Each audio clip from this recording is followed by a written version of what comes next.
Howdy, howdy.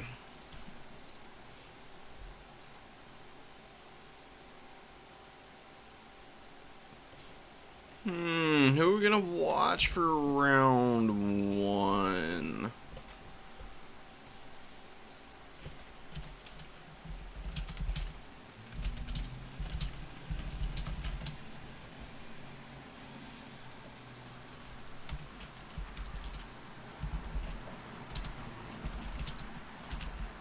We're gonna cast Broccoli and Johnny, who are playing in round one.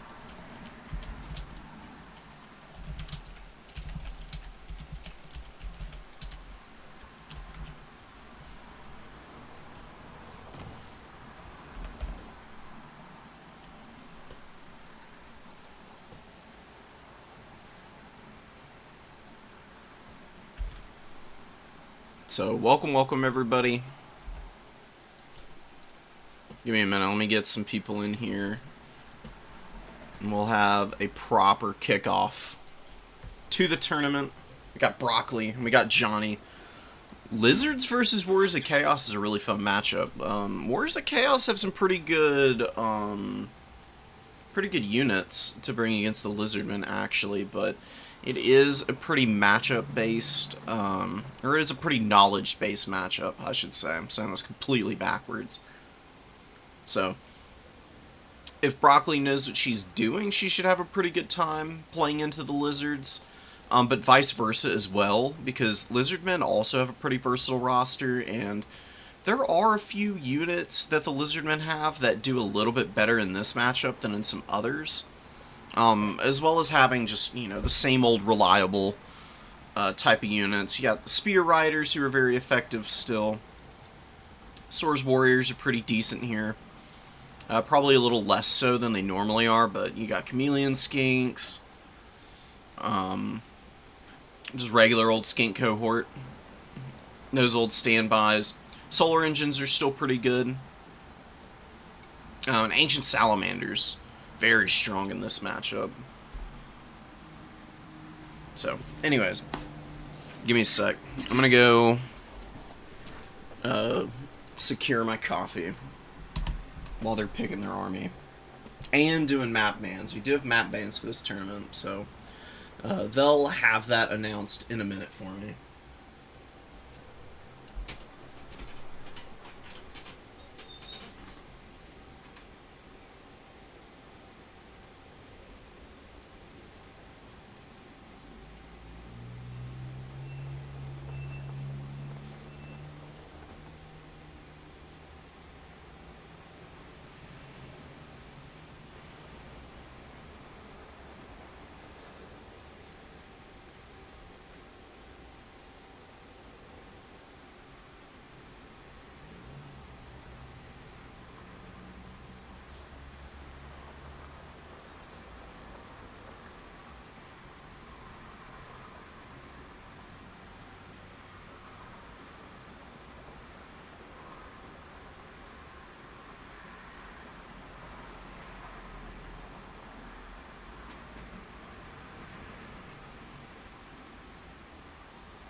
Okay.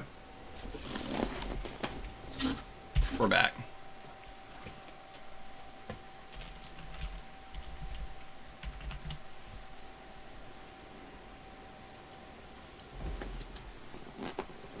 So we got Bordello Landing coming in here. One of the old standbys.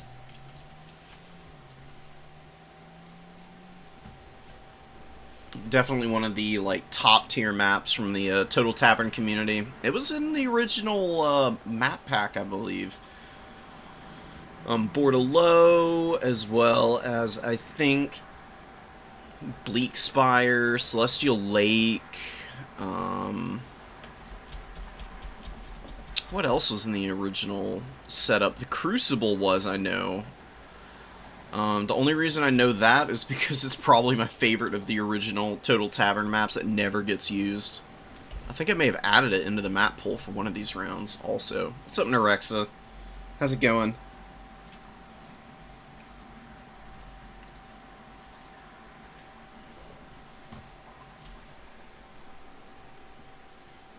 I know you're hosting a tournament later. I hope you get some people signed up. I saw there was only just like a handful of people signed up for it right now. I don't know why that is. Usually, Anticity is hosting around this time. But he's having issues, apparently, with his setup.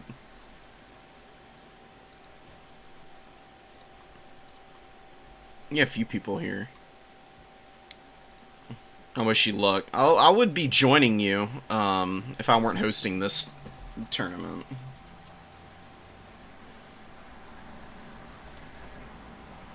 Alright, Johnny's ready. Broccoli's still figuring the build out. So Broccoli won our tournament last week.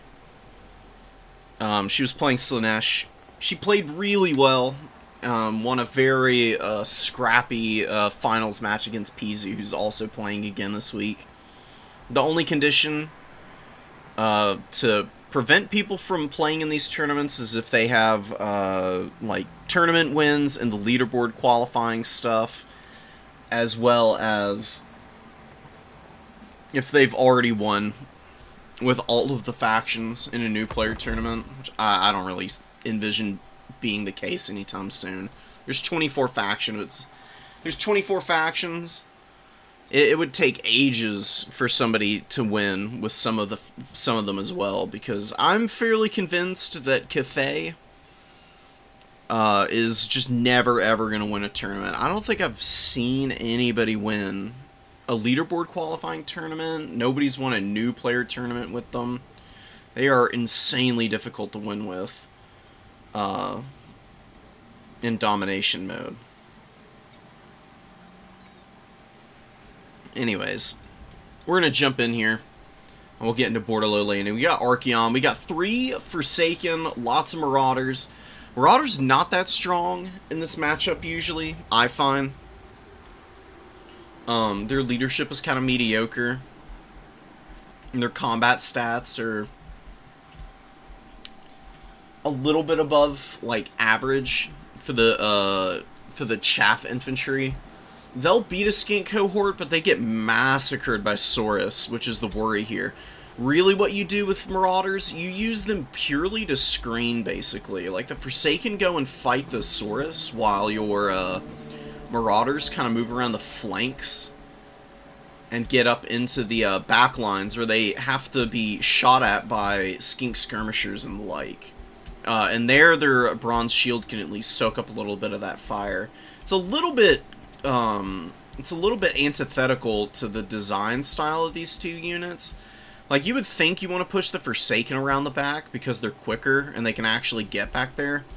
But Marauders are just so awful against Saurus, and it's not even close. So if Broccoli knows what she's doing, she'll use the Forsaken to try and grind through the Saurus, and then use the Marauders to take fights against the Skinks, where they'll actually be able to win those combats. They do outmuscle the little guys pretty badly. Archeon's gonna have, what? Burning Head, Searing Doom, very good choices. And we got the Soul of Damnation, of course. The Soul of Damnation will be able to put the pressure on the Source Warriors. It can also shoot Geltbloms and the Slan Mage Priest. Geltbloms will be a little bit harder to shoot because it's actually pretty quick. It'll be able to avoid a lot of the Hell Cannon shots if Johnny's really good on the micro. We'll see about that. Slan just can't avoid it at all. It's got 34 speed. It ain't going nowhere. Hell Cannon shots do track, so they're fairly accurate. A couple of Horsemen to grab points. That's really all they want to do in this matchup, until you've, like, cleaned up skink skirmishers and the like. Otherwise, these guys are kind of a point sink and tend to be a little bit of a trap, I find. But Broccoli's Horseman play is amazing. She's so good at utilizing them. So unless she makes some pretty big mistakes, I imagine we'll get at least some decent value out of them. Croxagores are going to be moving up with one of the skink cohorts. Of course, they do synergize with one another. The skinks cause fear when Croxies are near them. And these guys get a weapon strength buff. It's not a huge deal. It's only 10%. I honestly wish it was a little bit better. And it gave, like, some charge bonus. Like, 5 or 6 more charge bonus or something like that.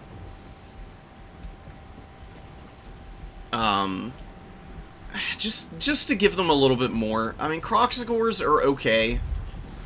They're just very hyper-specialized as a unit. On a roster that can struggle with its flexibility at times.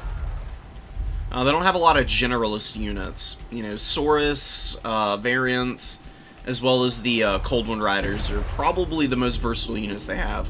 Really good timing on the Searing Doom and the Soul of Damnation opening up on the Geltblom's Terror. Johnny just kind of wandering in right now. Not really trying to do anything too complicated. Does have a pretty good engagement out here on the flank with the Forsaken getting shot up by Skink Skirmishers. Really good targeting priority here. They're a little bit overlapped, though. You want to avoid this happening because, you know, if the Soul of Damnation turned and shot, normally one Skink Skirmisher, not a very good target. 2 of them sitting together, though, is a pretty good target. And Broccoli does aim the Hell Cannon over here, but changes her mind. Forsaken get in, absolutely annihilating this poor little skink cohort. Another Searing Doom goes down, breaks these skinks, leaving the Croxagores all alone. Geltbloms versus Archeon is going really well, though, for the Carnosaur here. Now, Archeon's having some problems getting out of this fight. He's lost a lot of HP, down to 5,000. About a third of his HP gone immediately. Feral Cold One's fighting Hellstriders. Hellstriders winning that pretty easily. They do have, of course, Strider, which means that they don't lose any stats in terrain, while the Feral Cold Ones lose speed and melee attack, which is pretty unfortunate. Also getting poisoned, which isn't ideal either. The Geltbloms pushes way too far into the back line, and now we got a bunch more Marauder Horsemen out here. Just filling this thing with javelins right now, and it's really close to breaking on the leadership. If it breaks now, yeah, it does break. Very easy for Broccoli to just chase this thing off at this stage. It's in the back line as well, which is another big issue. You know, if it routed back through friendly lines, then Slan Mage Priest could probably heal it up. He drops an Earthblood on it, trying to get out of here. But a Hellstrider unit looking to move up the field, getting right on top of this thing pretty quickly. Meaning get halfway and we'll be able to push it off pretty quickly. Soul of Damnation should target elsewhere. It's not going to be able to hit the Geltbloms since it's so close. Hellstriders on top of the Skink cohort here. Forsaken also pushing through, getting on top of these little guys. And this is where Skinks become a liability. They just don't have good leadership. Only 55 at base. They're really cheap and good at swarming objectives in the late game. And they can be a decent roadblock, but the problem just is when you've got fear-causing units or terror-causing units around with some good DPS available, they just don't want to stick around long. And they typically just get pushed off very easily. Lizards do have the number 2 objective right now, and Broccoli is going really hard for the number 3. This could be a mistake, but I think with the number of Hellstriders available, it'll be fine. The infantry got beat up pretty bad for Broccoli. Not a lot left here. The Marauders, they just kind of got folded up, man. You can see the Saurus here looking fairly healthy, with a decent amount of value on some of the spears. Warriors not doing so hot.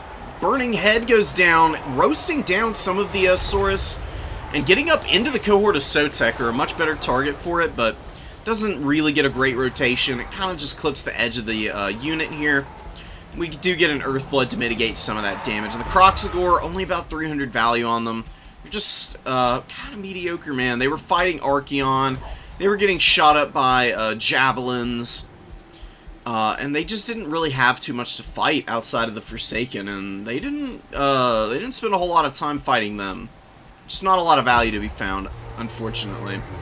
One Source Warrior going down, but gets about 500 value, which is pretty respectable. The issue now is protecting the Slan Mage Priest, because you've got an infantry advantage. It's honestly looking pretty decent for you in that respect.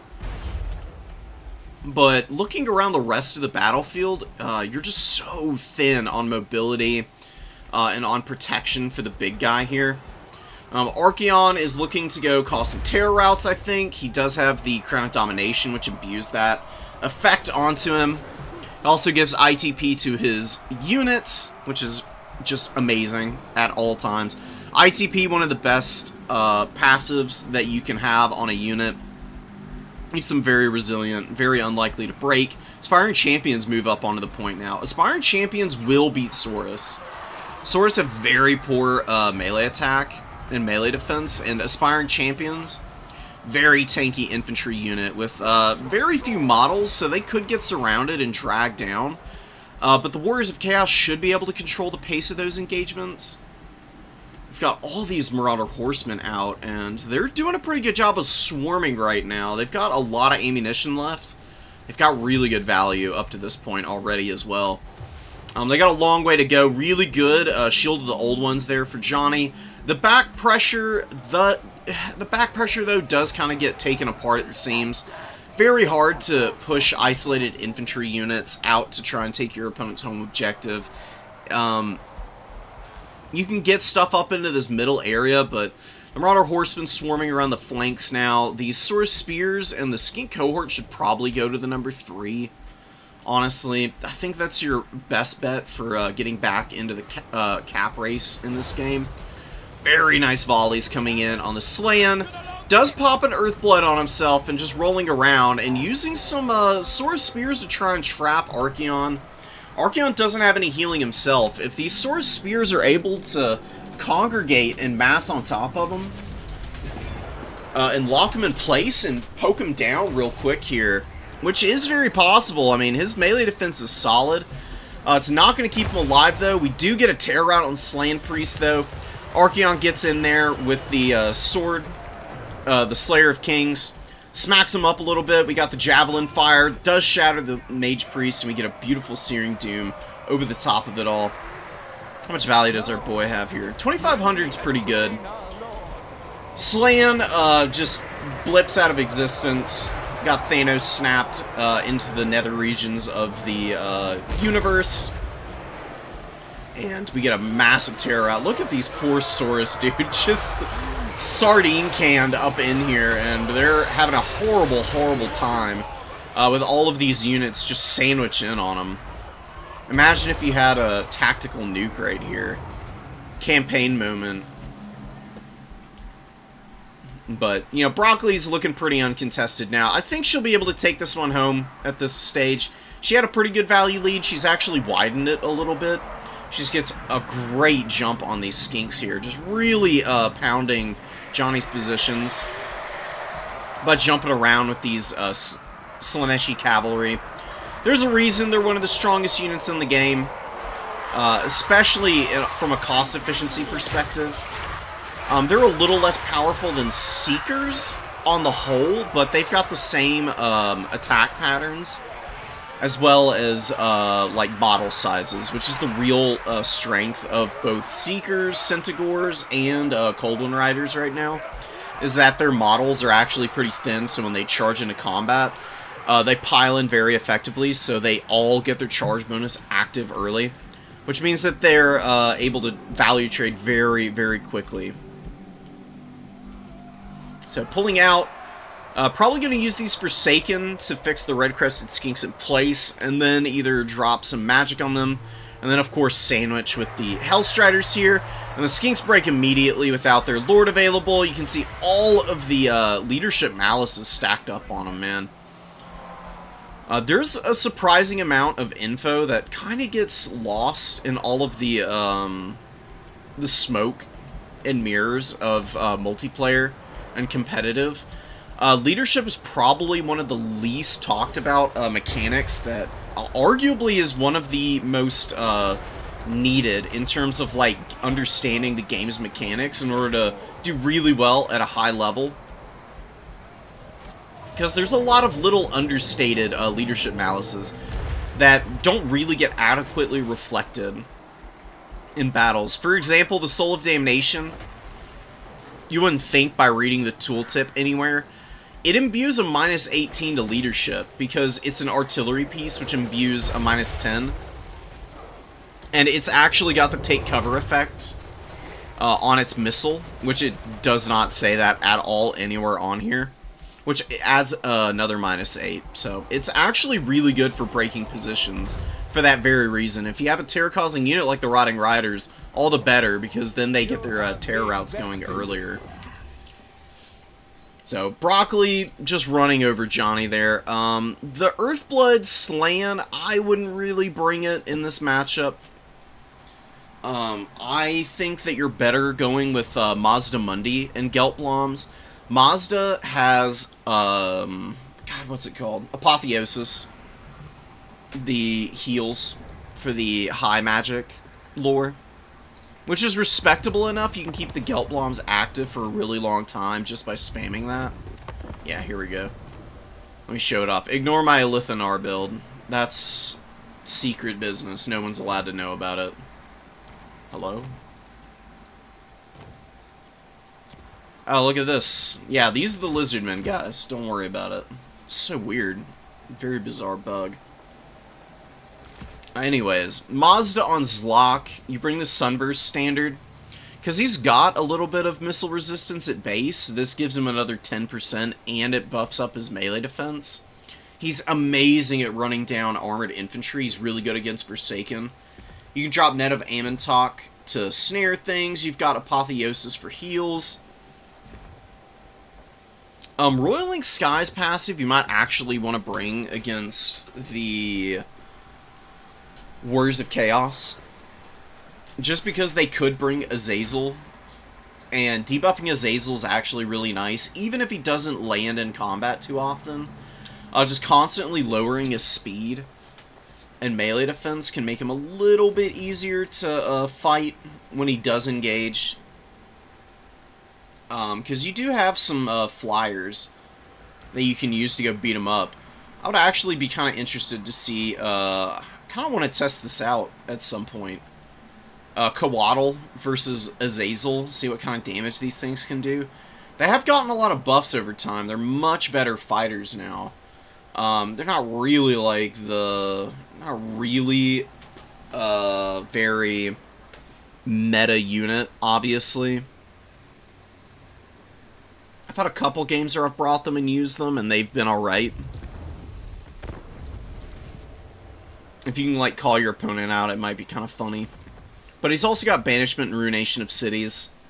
And then you can just bring the big boy in reserve. He's not that expensive. 1,800, you do have to save up a little bit, but you can usually bring a big centerpiece monster as your first summon out and be just fine.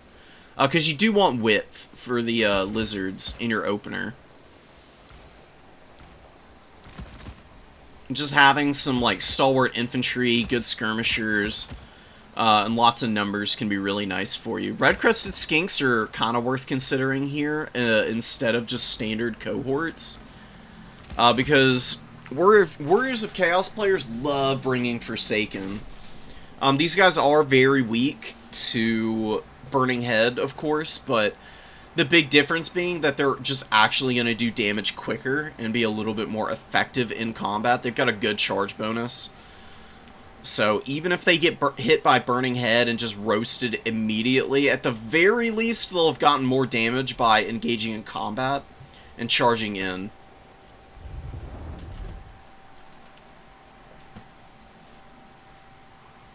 Sweet. We got people sending me replays, so let me start dropping them in my folder here.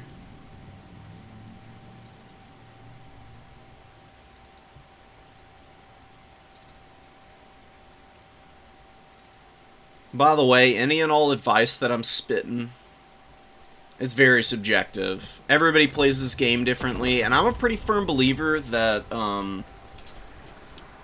Domination mode has a very fluid meta, and I actually think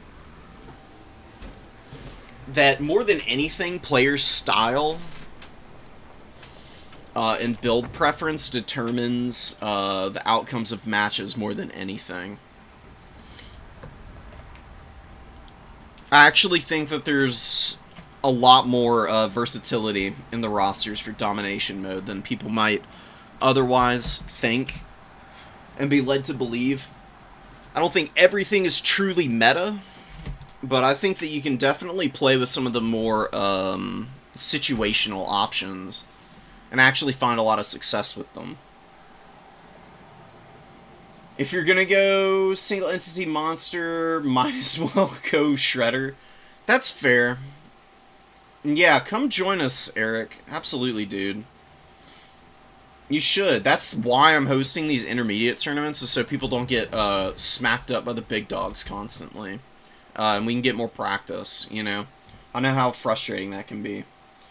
Elithanar is basically a skink, you know? Like, in campaign, he's, like, fighting around in Nagaroth, you know? He goes down into Lustria all the time when I play him in campaign. I actually kind of like Elithanar for multiplayer. I've used him 3 or 4 times now, and he always gets his value back unless your opponent, like, goes mega hard to snipe him. But most people don't because I think they're just stunned to see him in the first place. His items are absolute dog water, but if you bring him bare bones, his bow hits really hard, so if you're playing into, like, missile-heavy factions with, like, big characters, you can do some serious damage with him. Pizu's going real wide here. Not in terms of build, per se. It's like a reasonably tall build, I guess. But I just mean in terms of, like, the battlefield spread. Like, tons of shades out here on the flank. 4 of them, in fact. Probably looking to control the number 1. They're being very careful about getting up on here. I'm not 100% sure why. It's not like there's really anything to threaten them. I think Pizu's trying to get a feel for what Levis has available. Might be thinking that there's some extra units that just aren't there because there are some Chaos Dwarf Warriors. Infernal Guards should be visible after they just fired. The longer you wait to, like, move up on this point, the quicker the more your opponent's going to be able to build up out here, and the quicker they'll be able to, like, secure their other points and maybe, like, scoot over here and kind of push you down. Chaos Dwarves using their Infernal Guard to really poke out this K-Knight Assassin who's just taking horrible damage right now. These guys, they're a pretty cool unit. This is one of the more off-meta options that I was talking about, where if you know what you're doing with them, they can actually get some pretty good value, and that's going to be a beautiful pit of shades, it looks like. Oh my god. Yes! Oh, perfectly overlapping the entire Infernal Guard Fireglaive unit here. Massive damage going down on these guys right now. A couple more seconds, but they're basically on death's door now. They didn't lose any models, though. They should definitely pull back and get out of range of the Dark Shards, and then they can just get into a position of safety and maybe poke away at these guys. If they sit here now, and Pizu really needs to turn the attention here to finish this unit off, they're still on the field, man. And just a couple of volleys from these guys can be insanely devastating. Do get a good Searing Doom. It does a lot of damage to the Dark Shard line. Dread Spear's pushing through. And a massive whiff from the Deathstreaker Rocket. Just getting nothing done over here. And the massive Horde of Shades. Pushing deep into the back line here. What do we have going on? We got a bunch of Hobgoblin Wolf Raiders. So, what you should probably do for Levis here, get your Wolf Raiders and just swarm and completely surround those shades. Pizu's going to be bringing up Cold One Knights now to try and answer that. It's going to be very difficult, though, because the number 3 objective is under a lot of pressure here. The Dark Elf missile line got smacked up pretty badly. The Infernal Guard Fireglaives traded pretty well. This unit here, they did take a little bit more damage. Probably one more volley from the Dark Shards, but Baltor's characters are just a nightmare, dude. They hit so hard. They're very scary, so they just terrify all of your units constantly.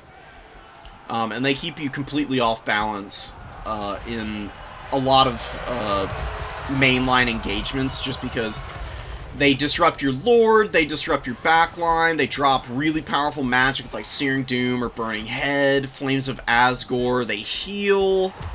And even though they're a fairly big single entity in the sky, the animations on the Sorcerer Prophet are actually a little bit janky. It staggers a lot when he gets hit by missiles in the air, so it's actually surprisingly hard to shoot down. Lots of flyers are very vulnerable to AP missiles while they're flying around. This is one of the rare exceptions where it just doesn't care. Okay, so we did get a jump on these Shades, and that went horribly for the Chaos Die. I'm a little surprised. Maybe I shouldn't be, because these guys do have just amazing stats overall. I mean, they're not too dissimilar from a Shadow Walker in that regard, for the High Elves. They are much shorter range, and they don't have 360 shooting, which I think limits their utility a little bit more, but the melee attack is reasonable enough that maybe, just maybe, they're going to be able to, like, form a nice little pocket up on some of these objectives and really start to swing them away from the Chaos Dwarves. But Pizu's not been playing the objectives at all hardly, it seems. I mean, was hanging out on the number 3 where his opponent had a little bit of a localized advantage, at least in terms of, like, numbers and quality. And then we've had these Shades doing some pretty good damage, but they're just not quite in a position to really dominate any of the points yet. And the triple cap's still racking up value for Levis. Pizu swinging a little bit of a value lead now. Lots of Chaos Dowie infantry being dragged down slowly in the backline here. One Hobgoblin Wolf Raider being killed. Is out of ammo almost. Does have its value back, which is pretty nice. And the Sorcerer Prophet just kind of trying to finish off the K-Knight Assassin here. Really nice Web of Shadows goes down. A little bit of damage to the Infernal Guard. Really nothing serious. Much more damaging for the Sorcerer Prophet, who, you know, it's a Spirit Leech type of effect. It's just a bound item and ability. It's pretty powerful, honestly. So this guy's got up to about 1,400 value. We get a beautiful Pit of Shades on the Chaos Warriors. This Sorcerer, this Supreme Sorceress, man, they're pretty tough. They can honestly throw down with the best of them in terms of their magic choices. Being on horseback, she's not going to provide a lot of value in terms of combat, though, which for a fairly close game, I think could end up becoming an issue, but Chaos Dwarves, despite dominating on the number 3 objective, Pizu's done a great job rallying over here. The Dark Shards have ground back quite a bit of value. The K-Knight Assassin and the Bloodrack Medusa have similarly kind of done pretty decently for themselves against the Bale Taurus character. This guy's not gotten nearly as much healing as he might have if Pizu had brought more expensive spells. That's kind of one of the ways that you can get around his healing, is just bringing like super effective damage spells of your personal flavor and choice, just to wreck either the heavy armored infantry, or you can bring like Final Transmutation and try and use it on the train spam, or just to like really nail this guy in a high value situation. And the Dark Elves look to be on the upswing here, man. The Chaos Dwarf Warriors are pretty haggard over on the side there. Haven't quite gotten their value back. Damn close, though. Hobgoblin Wolf Raiders and Cutthroats trying to push back Spear Riders, but getting filled with bolts from the Shades here, man. I love Shades. They look cool as hell, and the Great Swords for the Dark Elves are very, very aesthetic. They just look cool as fuck. Bleak Sword's moving up to the point. They're just kind of trotting past everybody, saying hi as they go by. And the Wolf Raiders just getting folded up, man. Dark Riders doing a pretty good job of dealing with them. These guys, you know, the Wolf Riders, they've got amazing, like, ranged piece options. Like, they're shooting fairly long range, hits hard, they got flaming attacks. They're just terrible in melee combat, though, so anytime they get caught by a cheap skirmish cav unit like this is a huge win for the Dark Elves. It's part of the reason why they've been able to grab a value lead here in the mid-game. They've just been able to really swarm down a lot of the mobility elements of the Chaos Dwarves. The Cold One Knights with really solid value here. 231 kills, 1,200. Really good stuff from them. More little guys, more little hobgoblins running for their lives. Gordas comes out, and I don't even know where he went, but he's already on death's bed. And the Shades continuing to pile in the damage. Down goes the Bale Torres character. Cold One Knights are an excellent unit. They're a little bit stronger than the Lizardman variant, actually. They've got a little bit more melee defense, if I'm not mistaken. I think more charge bonus. And you might not think that's huge. Like, oh, 2 more melee defense, 4 more charge bonus. Who cares? But again, because of the way that their models work, because they pile into combat so closely, the extra melee defense means that they take a little less damage on the initial charge and early stages of combat, and having more charge bonus, like accruing more value with your models being able to pile into combat more efficiently is kind of massive. They're a great unit. They're one of the reasons why the Dark Elves are not the true bottom-dwelling elf faction. That would be the High Elves. The High Elves just have so many problems in comparison. You know, these Cold One Knights and like Bloodrat Medusas offer enough chaff clear and anti-large mobility that it becomes pretty difficult to deal with the chaff that the Dark Elves can throw out. Even if they're not like amazing units, Bleak Swords and Dread Spears, they're solid enough on the leadership level and cheap enough that they can at least come in and cap points and hold the line, while the more expensive elements really carry the day. High Elves don't really have anything like that. They've got really good lords and magic and single entities. That's about it, though. And they've got a couple of tricky units. It's been fun kind of learning them over time.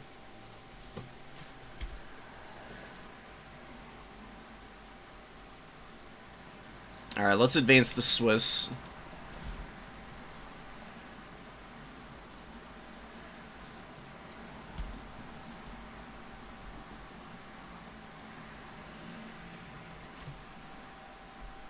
What's going on here? Hold on.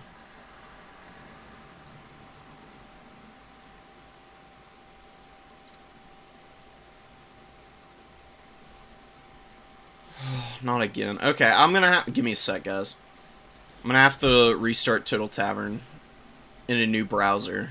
I don't know what it is about it right now.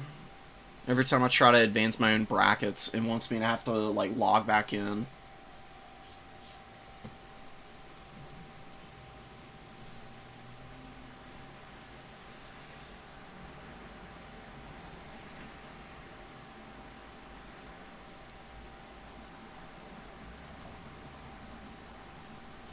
I'll be better about the rounds for the next ones. I'm so sorry, guys. And I do want to see the replays, so thank you for sending them to me, guys. So I actually got a fair number of them.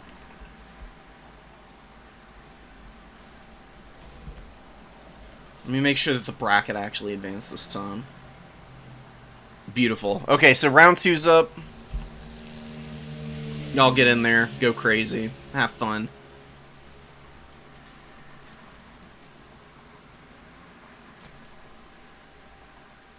Oh, and the map pack updated? Oh, interesting. Okay. Thank you, Broccoli.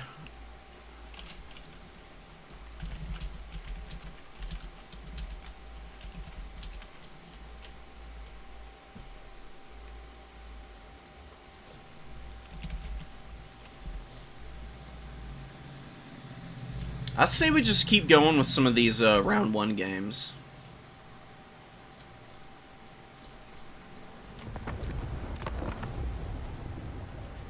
We'll keep an eye out for the rest of the matchups. We've got Pont versus Demons of Chaos. Dark Elves versus Demons of Chaos. Empire versus the Vampire Coast. We got Deck Dropper handguns. Terrifying. And Adam, let's watch a very thematic. Let's watch a very thematic game here.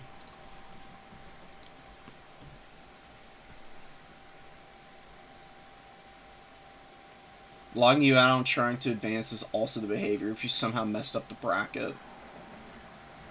That sounds about right. I probably fumbled the bag somewhere along the line.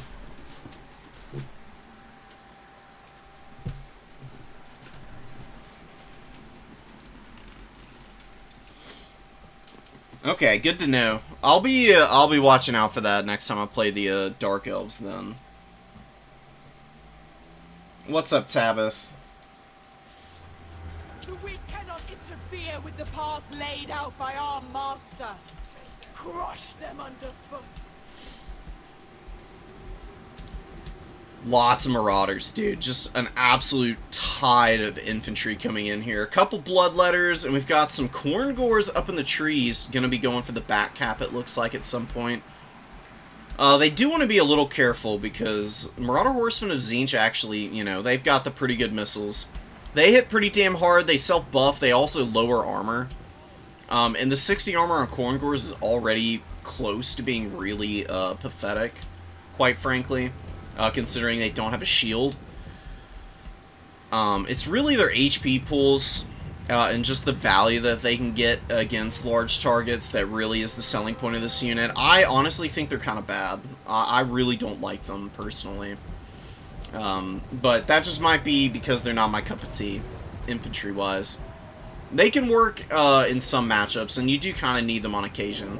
But they perform best when they've got some mass like Blood Beasts, and there's one of these guys trotting out, Angry Monkeys looking to scrap with the blue and pink horror line that Demigod has here.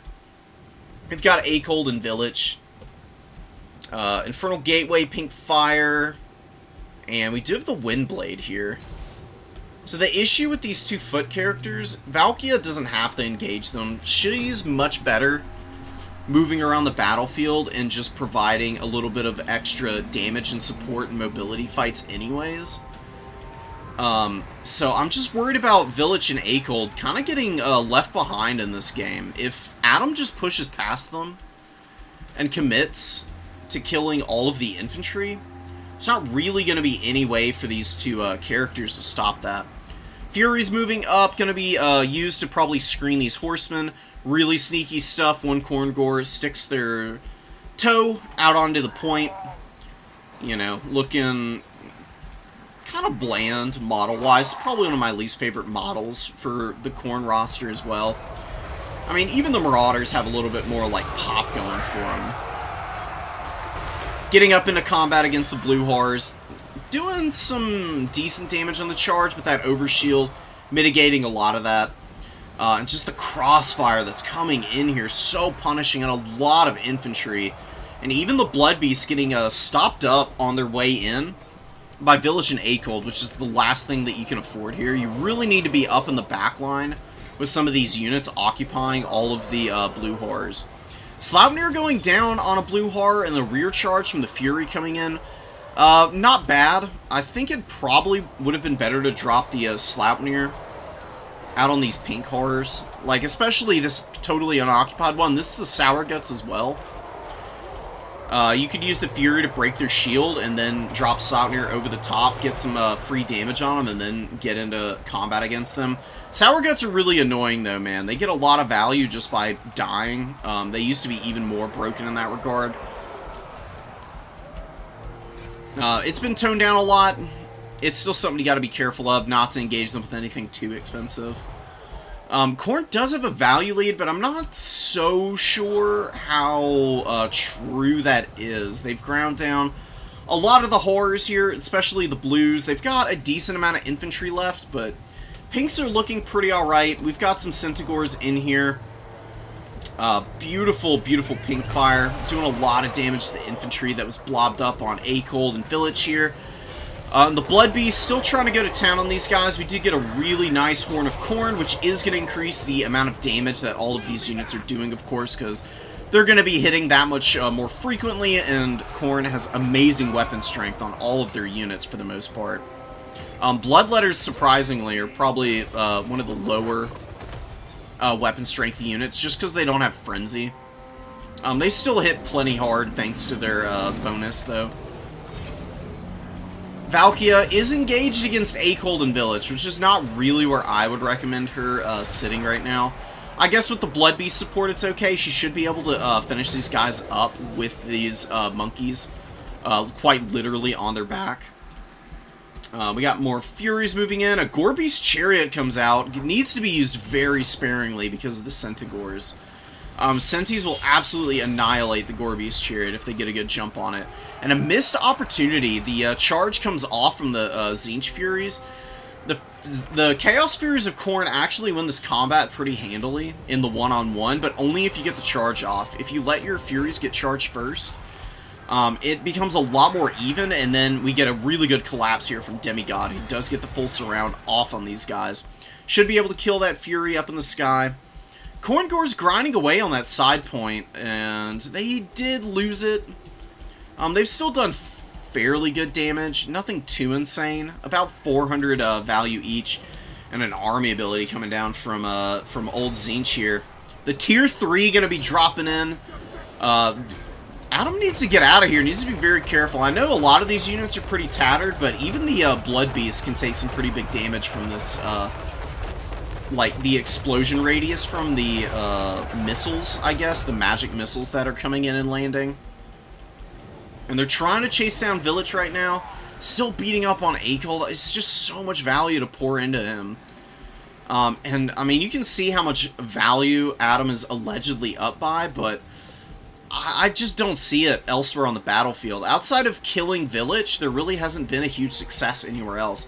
The blue horrors and the pink horrors are kind of just hanging around. Marauder Horsemen cleaning up the last of the Khorngors here. Zangors also getting in there and doing pretty well. Zangors are probably the best Chaos God Gore variant. Like, really and truly, they're fast, they've got a silver shield, respectable armor at 50 at base, really decent melee defense. And they actually benefit a good deal from Arcane Charge. They're not charging up with Village being dead, but it's not going to matter too much for them. I mean, they probably should get unsummoned anyways. They actually break. What the hell happened over here? Yeah, their leadership breaks and they start routing for some reason, which is kind of funny. But Blood Beast, despite getting 1200 value, it's all poured up into Acold, who's just gonna get away and heal. He's so hard to kill, man.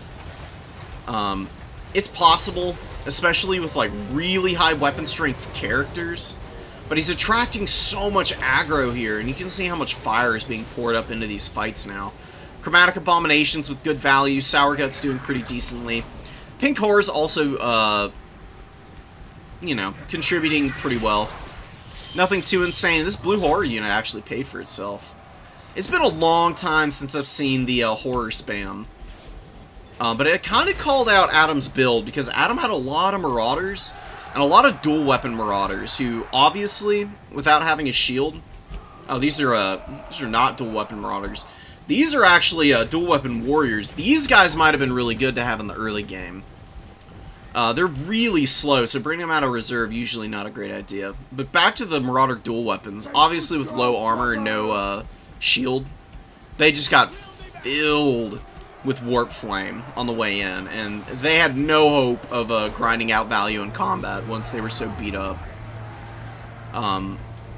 Another really small thing, something I don't see talked about a lot, you know, Khorne has pretty good leadership, and they do have Frenzy on everything, but the issue with Frenzy is the second that it wears off, and you get hit by extra leadership malices, your leadership just absolutely melts off. It gets really brutal at times, especially if your opponent's going for, like, leadership debuffing spells and effects, which is honestly pretty meta against Khorne in some matchups, just because, obviously, with the spell resistance, damage magic is pretty inefficient against these guys. It can get you into some real trouble bringing Marauders in against factions that have, like, a lot of fear on their roster, because they tend to fold up pretty badly. I would recommend, like, Demons and Chaos Warriors pretty exclusively against Tzeentch, You might think Bloodletters would be a worse option, but they're pretty good if they close the gap, and they're a little bit quicker than Marauders are as well. And you can be a little bit more sparing. You build up a little bit. You make sure you get more Furies. The Furies engage the Pink Horrors. And then Bloodletters rush up in, and they occupy the attention of the Blues in the front line. And then you should be able to win the frontline engagement without too many issues. Bloodletters are also pretty decent against the Forsaken and Chaos Warriors that Tzeentch throws out. This is a deceptively hard matchup for Khorne.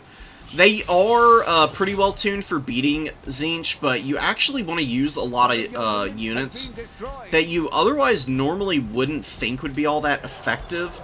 You want to use a little bit more of an elite army, you want to use a lot of your mobility, and you probably just want to bring more mobile units right out the gate to begin with. Because Furies and Fleshhounds are incredibly effective against Blues and Pinks. Like, the charge bonus on Fleshhounds is very good for breaking through the shields early, and then you can use the Furies to, like, dive in and land.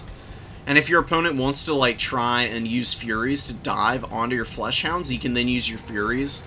Or if they want to dive your Furies, I should say, with their own, then you use the Fleshhounds to countercharge the Furies at that point, and you just use, like, Marauders with the shields to, like, swarm up and around and occupy as much of the other infantry as possible.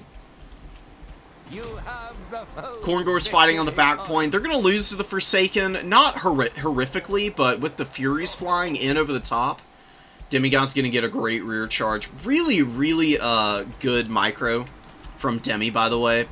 Lots of little plays like that have really helped to shift the tide of battle away from Khorne's favor.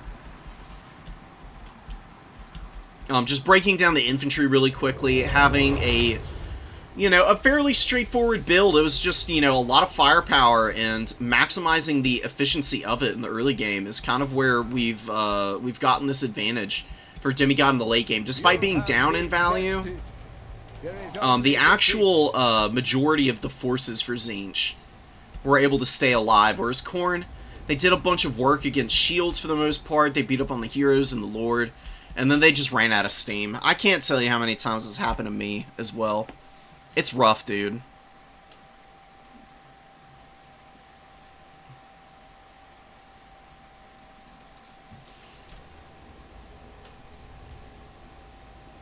Trying to see where Khorne's value is. I mean, really is just the Blood Beasts.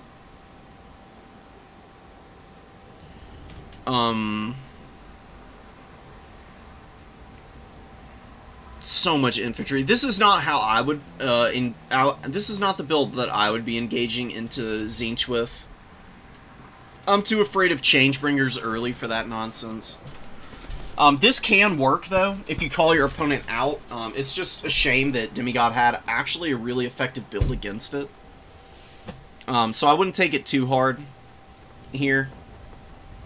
This is just one of those examples of build roulette may not be ever present in domination mode like it is in conquest and land battles, but it can certainly happen, especially when you skew your builds very hard for like infantry or just for like pure mobility. You can get countered by your opponent depending on what they bring in the opener sometimes.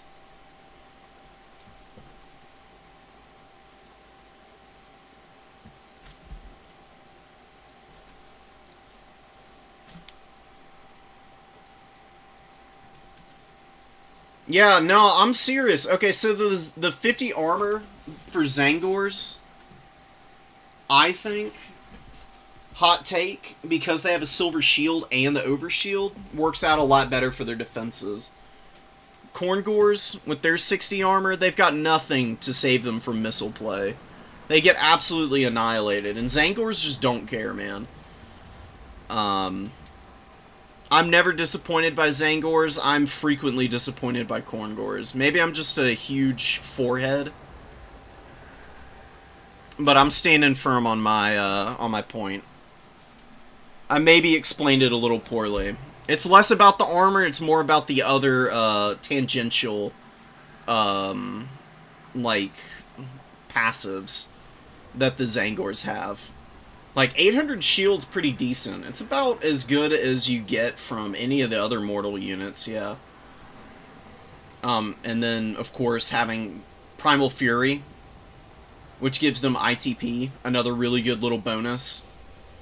Not that Korngors don't get it. I just am always sad when these guys just get filled full of, like, arrows from, like, some cheap chaff units. And they never, ever get into combat. People are just really geared up for them right now, you know? They came in and they were really busted on release, I would say, the Korngors, but they got toned down, they got a cost increase, lost some more melee attack. And people have kind of figured out how to work around Fury of the Skull Throne. You know, it procs when you get below 50% HP, but these guys, their leadership at 62, if you are able to get some rear charges on them and bring a little terror in, you can actually terror out them before Fury of the Skull Throne procs. And when you terror out in domination mode, oftentimes that's going to be followed up by a leadership break outright. So you can just completely circumvent one of their most powerful abilities that's like tied up with their cost.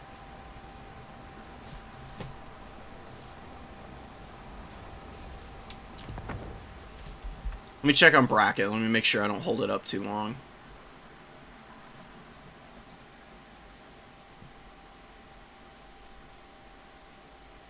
Alright, nobody's even done with their games. So you got another Bordello Landing being popular. Who would have guessed? There were map bans. We saw Haunted Vale earlier for Pizu, who definitely made the right call going in against Chaos Dowie on a triple, on like a line map, I guess. A split push map, that's what I call them. This is a home objectives map. You know, you got a point that you have that's a little bit closer to your spawns than the enemies. You've got the middle point that you kind of grind on and try to dominate so that you can, you know, get a little bit of a leg up on your opponent. Dark Elves are very good at split pushing because they got a lot of really aggressive units and strong mobility. Marcus Wolfhart, just chilling. Looks like he's going to be running over to the number 3. I don't know if that's really worth the time and effort for him. He should honestly just go to the number 2 here and start shooting at some of the bats.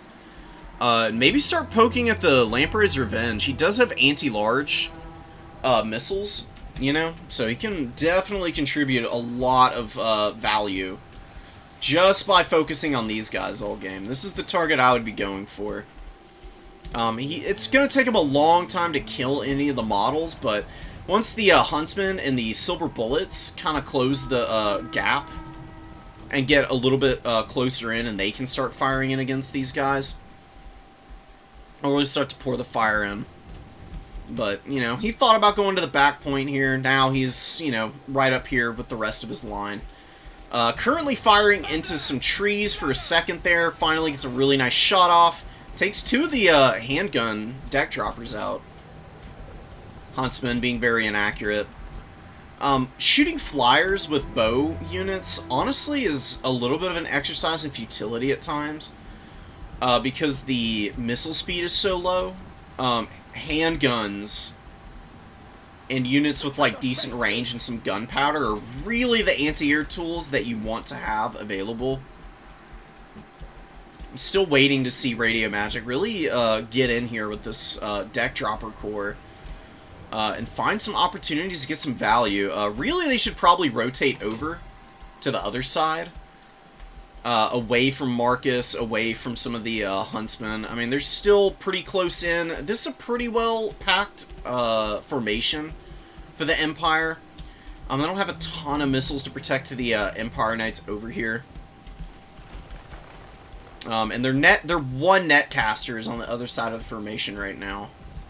But Radio's being very passive currently, moving up the bomber mobs, using them to get up in front of the deckhand mobs. Usually not very advisable because they fire pretty slow, and zombies being, you know, of course, a 23 speed unit. It can be a little hard to time up your swaps in the front line, but a really good one coming in here from Radio Magic. We get a pretty good burning head going down on one of the deckhand mobs. Takes about half their HP out, and we get a horde of Fellbats moving in. Gonna be trying to tie up the Huntsman and the Free Company Militia, but Empire Knights waiting in the wings to countercharge this. Should be able to do some pretty massive damage, and yeah, the Free Company Militia got a pretty good volley off their pistols on the way in as well. So the Fellbats are going to go down here in record time. Huntsman going to kite back. Good micro, knowing where a unit should stand and fight, and then where one should run away and get the peeling from the cav. Just a beautiful lancing charge from the Empire Knights, rolling over the poor Fellbats, dude. They're very squishy. They've only got 4,200 HP. So shock damage really just destroys these guys. They've got no armor. They've got really good melee defense, so if they're able to land in and just sit on a unit, that's where they can really muck up the works. Another beautiful burning head going down on yet another bomber mob, decade mob. We get the most MLG bounce I've ever seen in my life. Does end up roasting some of the spearmen, but it could have been worse. Vanguy's Revenge comes down and just deletes this entire row of combatants. Absolutely nothing left. No mercy, no respect. Syrene's pushing through into the back line. Do get on top of one of the Huntsmen. Damn Knight Errant summon coming down. And just not enough shooting to handle the deck droppers right now. Not doing a lot of damage, though. That's probably the one thing that I'm most worried about. But they could concentrate their fire on the Empire Knights here, who are looking to get a rear charge onto this deckhand mob. And yeah, the Knights are doing a pretty good job of keeping the undead out of the back line. You can see the Syrenes crumbling out here. Damn Knights Errant do find one of the Huntsmen here, though. Easily gonna mop them up. These guys provide so much value. This is why Silostra is so meta currently. Even just coming in on foot, which I've been seeing a lot more recently. She's just got some pretty good magic. Van Geist isn't one of them. Really, you'd probably just want Tide Call for the Empire. Van Geist is just to flex and be a badass because, you know, you're using one of the harder to land spells in the game. Got a good value over here earlier. And what is this? Oh, Burning Head coming down. More damage onto some of the deckhand mobs. This one not doing nearly as well. Oh my god. Potential catastrophe incoming if it rotates the wrong way. Barely missing the swordsman here. A little bit of poke going down on them, but nothing too severe. Beautiful dodge in the Van Geist. Trying to hit the silver bullets, but they just scoot forward like a couple inches and just completely avoid that spell, which probably would have one-shot them, honestly. Oh, and a bloated corpse actually finding its way in. No freaking way, dude. Wow, money shot. Oh my god. Beautiful. Goodbye, Spearman. And that's actually going to get Radio Magic a cap on the back point here. Wow, that was honestly pretty impressive. It's been a while since I've seen a bloated corpse actually get a kill. Arguably not worth it, though, because this is just a Spearman. I don't know, man. Just for the wow factor and to send a message, I would say that you're coming out ahead there. Silostra getting filled full of lead by the silver bullets and the Free Company Militia here. She's trying to pull back. Some animated Hulks come in. Actually helping her a little bit by soaking up a little bit of the incoming fire. And she is going to get behind the pillar. She's got reasonably good leadership for an undead unit. That being one of the bigger issues for the Vampire Coast, being bad leadership and no passive heals. She is going to probably be okay. She just needs to get away from combat now. Like, get her out of here. Try to find... actually, hide her back here in these woods. You can hide in these trees. She'll be safe there. She can come out and maybe drop some more magic if the situation calls for it. Lamprey's Revenge. Just, you know... happy little hermit crabs here. Just using their disgusting razor-sharp little pincers to smash and bash all of the Empire swordsmen here. Some great swords in here also. Actually doing some pretty decent damage to the lampreys. I wouldn't be too surprised to find out. They've got, like, respectable stats. The problem with great swords is honestly just that they are... like mediocre and they're slow as hell for a greatsword unit. The better AP greatsword infantry are stuff like bloodletters and What are the other ones? Oh, I'm blanking so hard right now. Bloodletters being the best just because they got 38 speed. They can actually catch stuff on the ground, while Greatswords just kind of trundle around and hope they find a sufficiently high value unit just idling about the field. Depth Guard Polearms are a pretty good target for them. Honestly, you should just keep going for them here. You've already gotten decent value out of this unit. Getting onto the side of them while they're engaged in combat against swordsmen, getting this the AP damage in would be pretty nice. Free Company Militia maneuvering around. Silver Bullets a little bit blocked up by their own swordsmen. They don't have the best LOS right now, but thanks to the changes in the most current patch for the behavior on shooting units, they actually are able to fire in here and get a little bit of value. Even if it's not like the most concentrated and accurate fire ever, it will be adding up over time. Another Vaingeist goes down, a little bit of damage on those great swords. Swordsman and the other swordsman mostly dodging it though, and looking pretty good for it. Trying to dodge Burning Head can be kind of tricky because of the way it wobbles. You know, it kind of like is slow and meandering seeming. But it'll catch you out if you're not careful. Morgul's looking to get after the swordsman, getting a good engagement here. The Lampreys just haven't lost a single model. 1200 value. Reiksguard being mopped up in the back line here, and a big terror route going down on the swordsman. Empire barely holding on to the middle objective and barely capping the number 3. They've been very slow getting up onto this back cap to try and take it away from this one deckhand polearm. Melkor's value lead really isn't adding up to a whole lot right now. If I had to say if there's one thing I would swap out of the Vampire Coast build, it'd be these deck droppers, because they just aren't doing a whole lot of damage.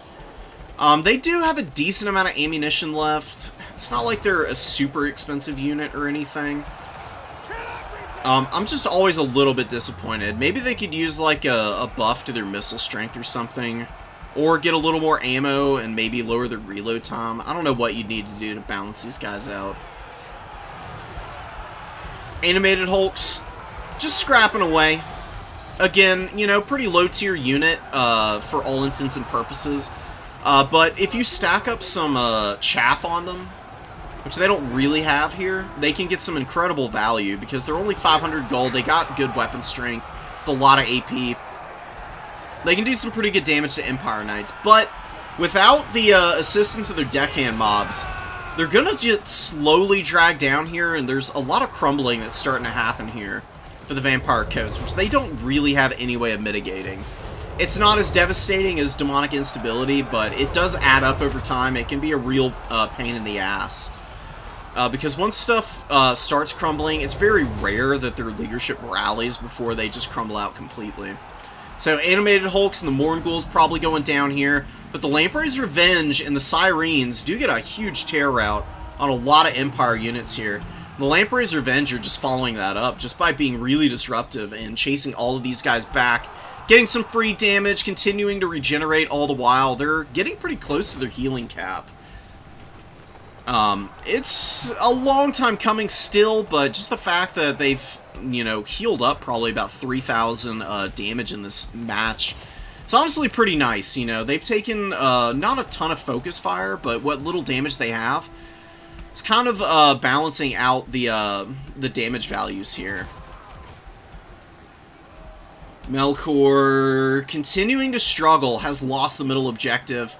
More deckhand mobs getting up on the points, more Animated Hulks, more Morgul's, just waves and waves of infantry coming up.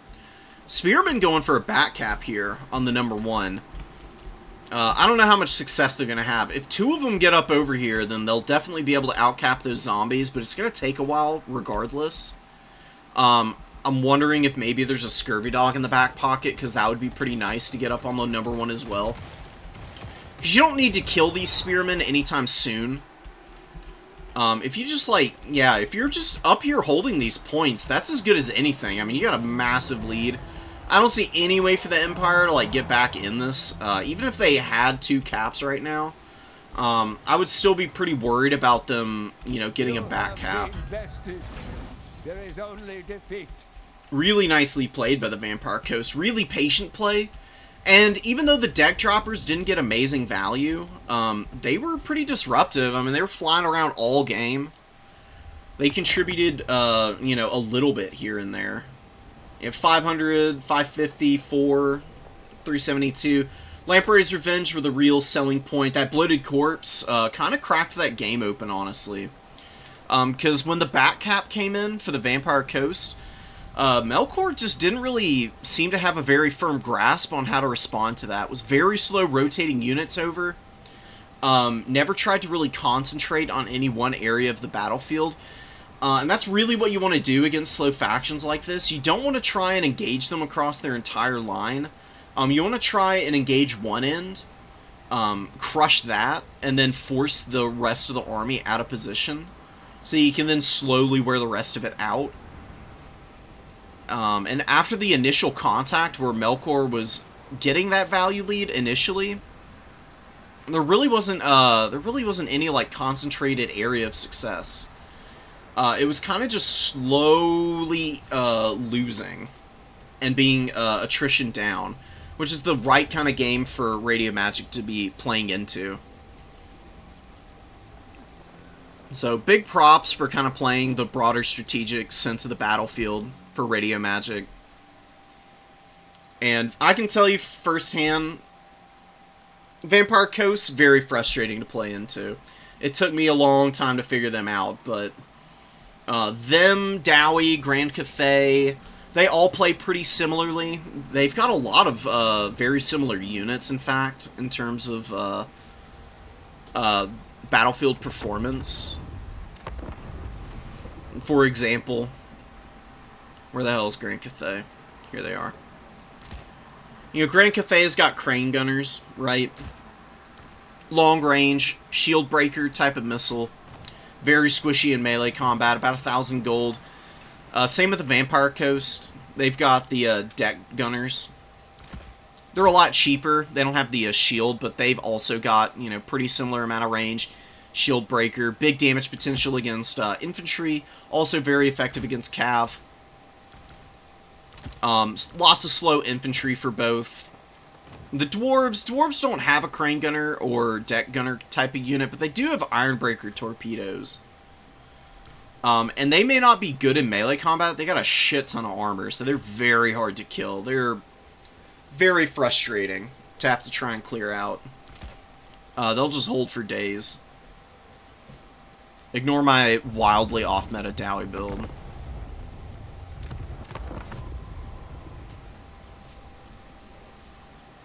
Alright, let me check bracket real quick.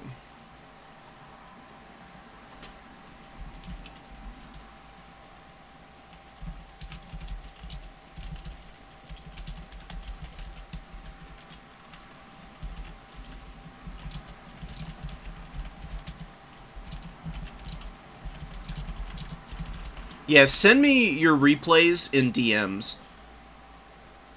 Just because it's not my Discord, it's Turns, and I don't think you would appreciate it. I've already made the gigantic faux pas of pinging literally everybody in the server to announce the tournament. That was embarrassing enough.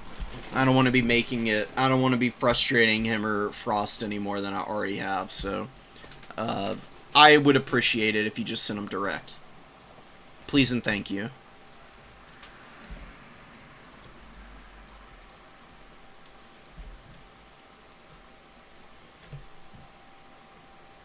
Yeah, seriously, Nerexa, where's the full gun builds? You want to know what I've been playing around with the Empire? I don't play a ton of Empire, but I had some really great games against one of the Rat Clan a couple weeks ago. He was playing Dowie. I brought Nuln Ironsides, and they actually did surprisingly well. I really wasn't thinking that they would be as solid as they were, but they're a pretty fun unit. I've actually kind of been enjoying just doing huge like gun lines at the Empire, which is like tons of handguns. You bring a bunch of Nuln Ironsides, and then you just bring like spearmen, of course, as like your early front line. And you can use like the Free Company militia. to kind of stuff a little bit as well, because they're a decent hybrid as well. And bring big old Master Engineer. You bring him on the Steam Tank. Save 50 gold somewhere. There you go. Look at that. And you just go absolutely ham with something like that. Empire can do some pretty funky stuff.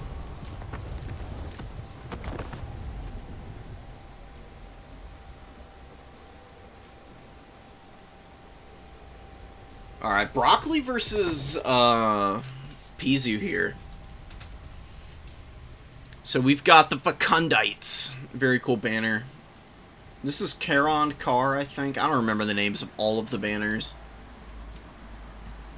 But Supreme Sorceress, oh wow, with Doombolt and Soul Stealer here. So maybe going for like character sniping potentially. Probably, oh, that's probably just for trying to kill Archeon, I would bet. Because, you know, Archie doesn't have any healing of his own. You would have to have a Nurgle healer in the back pocket, which a lot of people don't run. It's an either-or. You can do it just in case you think your opponent's going to try and use magic to snipe him. Very curious to see how the Supreme Sorceress does here. She is on her dragon. She's got two really powerful snipe spells. Doombolt's a little weak, but it does decent enough damage that it can be worth it, depending on what kind of a target you're hitting. It's not going to be great against the Chaos Sorcerer Lord. It's going to take forever to kill this guy because of his Crown of Everlasting Conquest. If Broccoli is smart, she just keeps this guy in the woods and hides him for a majority of the game and denies value to the Sorceress until the front line engagement happens, which Warriors of Chaos should have a pretty good advantage in. Like I said, Bleak Swords are pretty respectable chaff units. They will get absolutely flattened by a Forsaken, though. These guys just have such good melee attack. Amazing weapon strength for the low HP pools that Elves have. Gets a little sketch. Dark Riders poking early, though, is going to be nice. We probably will see some Pestilent Breaths. Or, sorry, Noxious Breaths. All of the breath attacks have a different name. And beautiful focus fire here onto the Forsaken, who are taking some pretty serious casualties right out the gate. We got Curse of the Leper and Stream of Corruption. You don't really need a whole lot else. Curse of the Leper may not be the best spell in the game. It's still reasonably cheap, and the melee reflection can add up over time. And I guess for the Dark Elves, they don't really have a bunch of units that you want to use Miasma of Pestilence on, I guess. Very curious to see how it does. We got some Cold Knights getting on the flank of the Forsaken here. They are ITP, so the fear isn't bothering them at all. Grinding away against the infantry. Supreme Sorcerer is looking for a fight. Looks to be laning in against the Horsemasters. Really good choice of target. Not really anything to kind of peel her off. There's one other Horsemaster here. They're going to be throwing some javelins in on her. They do pull back. Pretty good response. And Chaos Warriors with the great weapons. Getting a Curse of the Leper upgraded as the Cold One Knights are trying to dive in. But really good reaction from Pizu. Just pulls out immediately. Unfortunate waste of magic for Broccoli. It's not the end of the world, though. Two fairly firmly held objectives here. And the Cold One Knights getting broken down a little bit. A little bit of a lead for Pizu. Nothing too severe. Definitely not something that the Warriors of Chaos can't come back from. Marauders suffering from quite a bit of poke here, man. You got the Cold One Knights running them over. You've got the Dark Riders out here on the flank as well. Really good positioning with them from Pizu. Looking to poke away at these guys and just continue to kill them and massacre them. And a beautiful shot from the Bloodrack Medusa coming out here. I think what you actually want to do is send the warrior, or the, send the warriors forward after the Medusa to force her out of position. And just use the rest of your forces to try and control this Dark Sorceress. She's taking a lot of damage. Of course, she does have a little bit of healing with Soul Stealer, but it's not that substantial. It's about 9% of her health, a little bit more than that, which isn't too great. Broccoli's Infantry Corps is honestly doing really well. It's been pretty well microed. There have been a handful of overextensions by some of the Marauders, but, you know, that's kind of unavoidable in the chaos of combat in this game. And just doing a really good job with the Forsaken of kind of sweeping up some of the isolated Dread Spears. Doing a pretty good job of pounding down the Cold One Knights as well, and we do finally get some Hellstriders out. And the Horsemaster Corps looking pretty good. They've taken a little bit of damage, but they're on the upswing here. This is where they can really start to take over the game as the early pressure starts to wear down for the Dark Elves. These throwing axes and javelins are going to be exceptionally effective against the Supreme Sorceress and the Bloodrack Medusa, who really don't have a lot of cover right now. What little infantry the Dark Elves have are trying to cap the number 2. They probably will grab it here. They got one more unit coming up, but just barely hanging on to it by the skin of their teeth are the warriors here. Aspiring champions fighting Witch Elves with some Marauders. Oh, and a beautiful Curse of the Leper. Wow. So Witch Elves doing a lot of damage to themselves in the process of killing this Marauder unit, and they do have a lot of armor here. I actually don't know how damage reflection calculates its way around armor. That's definitely something I need to check out. Horseman Corps actually does kind of get thrown up into the Bleak Swords here. They get hit by the Soul Stealer that was on the Chaos Sorcerer. And they do rout here. Wow, and they're all routing together, which is kind of a catastrophe because the Supreme Sorceress is probably going to just dog walk these guys off the field now. You know, Bossy Bottoms stay winning. That's all I'm going to say about it. She's really making big problems for the Warriors right now. Hellstriders coming in, though, and you did barely hang on to this objective, which is kind of huge right now. Losing that point would be pretty devastating. Just get more Hellstriders up on the field. Just keep microing them around. Broccoli's micro with Hellstriders is pretty godly. I'm not going to lie. She's very aggressive with them. And is pretty good about not leaving them to get, like, totally isolated without at least getting a decent amount of value. This one, kind of getting caught out by the Cold One Knights. A little bit of support, but some Marauders, like, pushing way back into the lines here. There is one rallying Hellstrider coming in, though. Gonna get surrounded here. This might... Actually, a big mistake there. Big overextension from Broccoli.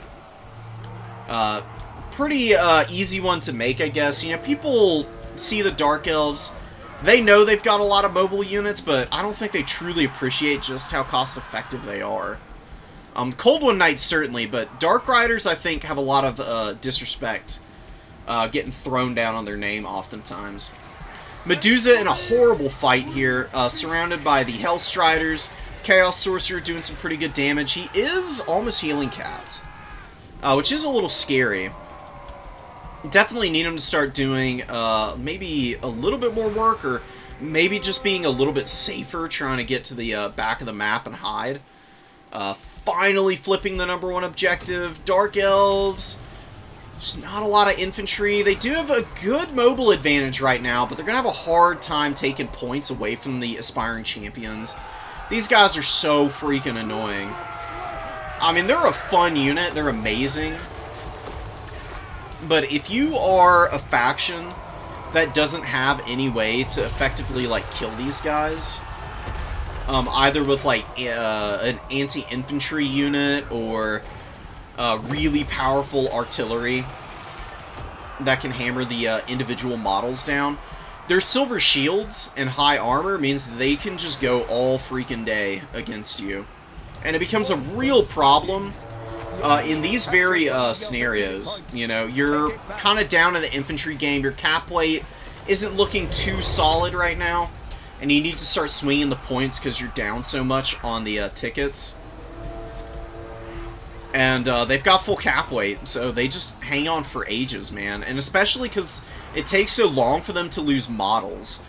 It doesn't matter how much damage they've taken, it's only when they lose models that they actually lose any cap weight. And Chaos, looking to move around, still got one Hellstrider out here. The throwing axes, kind of making a bulwark and stopping up the Dark Riders here. Need to micro out of here. You cannot let them get caught here. More Marauder Horsemasters on the field. Supreme Sorceress really bullying this poor little Chaos Lord, man. 3,000 value on her. Really nice collapse with the Hellstriders, though. You can see how much damage they do, man. There's like 5 models in contact with her, and they took about 300 HP off. Kind of goofy, if you ask me. Raven Herald's pretty big damage going down on the Chaos Lord. Can't really afford to lose this guy. You wouldn't be totally screwed if you did, but the game is so close. Typically, in late game situations, the side that's actually got their Lord, and their Lord is still semi-combat effective, is going to be able to swing the wins.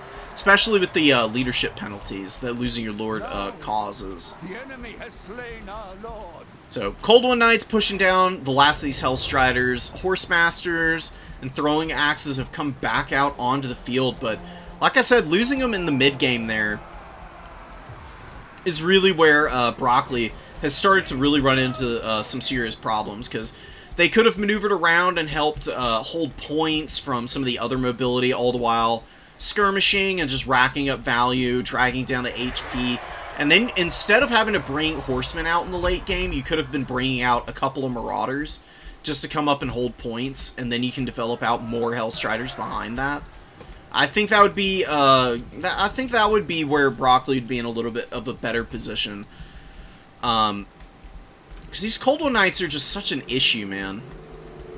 They're rocking around the field. They're keeping the Horsemasters on their toes, constantly having to maneuver around. Witch Elves are getting up on the number 2, should be able to take this. These Aspiring Champions, though, actually have the Lord surrounded and are doing some pretty serious damage to her currently. That's kind of crazy. I don't know what's going on with this Lord. Kind of baffling. Oh, she tries to get back up in the air and then gets hit by missiles and staggers or something. Animation's kind of janky in this game sometimes. The Witch Elves do get into the Aspiring Champions. They did use their Witch Brew on the other Aspiring Champion unit, though.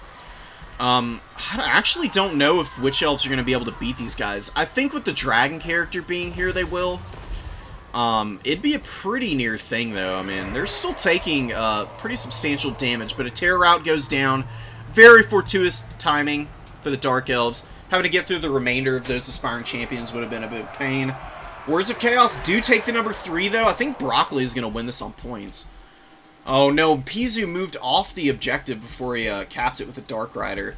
I mean, I guess kind of figuring he needs the Dark Riders elsewhere and having the Bleak Sword here is nice, but these guys are so beat up. It's going to take another, like, 10-15 seconds before they cap this point. And in a late-game triple cap scenario is really rough, so timing is everything right now for the Dark Elves. They're running out of it. They don't have a lot to work with. It's going to be a little bit tough losing this middle objective and finally losing that number 1. You're going to have to hold for almost 2 full minutes on one objective, and you got a big, scary dragon character. You kind of do need to commit something to hanging on to this, but maybe using the Horsemen to try and weasel some of these other objectives away would be a pretty good play right now. The Horsemasters, they can just kind of sit on the edges of the points and maybe plink away at the Dark Riders. Dark Riders, head-up fight versus Hellstriders. Brutal loss for Dark Riders. They just don't do anything. They do not have the nice Aqualine features of the Seeker, or the, what the hell are these little beasts called? The actual monster I don't know the name of, but whatever the hell they are, you know. Horses are a little bit more cumbersome than these things. You know, the Anteaters of Doom, I guess, is what I'm going to call them. That is very much what they look like. Cold One Knights should be able to beat the Hellstriders here. But the Horsemasters should be able to just chip away at them from the flanks of that fight. All the while hanging on to the number 3. We got Marauder Horsemen throwing axes, moving out to the number 1 objective. The Bleak Swords do break. Dark Riders taking another fight against Hellstriders. They will win this combat, mostly just because the Hellstriders are, you know, basically on deathbed anyways. But 1,800 value on these guys. Kind of crazy. They're just so cost effective. very rare that they don't just dominate in late game scenarios. And part of the reason is they come back in with Soul Hunters active, so they get a lot of extra leadership. Soul Hunters actually making up for the Lord being dead to begin with.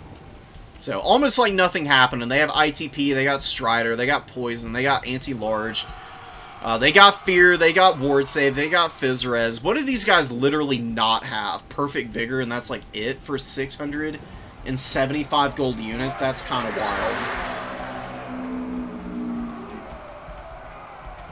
And they just do an insane amount of damage on the way in. Number 3 is, it's just taken too long to flip this point, and the mobility for the Warriors of Chaos in the late game, shining once more, man. Just swarms and swarms of these dudes. Just stopping up any momentum that the Dark Elves had.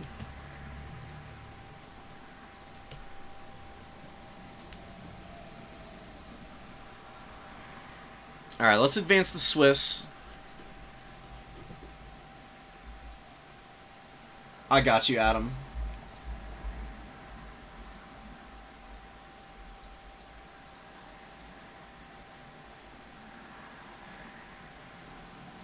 Yeah. Broccoli knows what she's talking about. It is a much weaker version. It can still do some reasonable damage. Shield of Thorns is fine. It's just okay. It's not anything to really get excited about. It works in a select handful of matchups. It's not something that you're going to bring in every single one, but against Khorne, I've found it to be quite frustrating to play into the Wood Elves if the opposing player brings Shield of Thorns. Because Khorne just does so much damage in melee combat. Obviously, it's like their their go-to. If they're just blowing themselves up while they're attacking units that they're better than, that's kind of sad. Outside of that, though, for the Wood Elves honestly, with Shadow's magic and Wild's magic, they don't really use healing all that much. Like, you can do heal builds with the Wood Elves, but I honestly think that they're better off bringing damage type of spell lures more often than not. Especially, like, Wilds and the Shadow's magic, like I mentioned. Because Wood Elves just dominate the mobility game, and if you can use Melkoths and Enfeebling Foe to win it even harder, and you just get to decide when and where you engage at all times during the battle, you are almost 100% guaranteed to win. It is very hard to survive the momentum of Wild Riders and Glade Riders. It gets pretty brutal.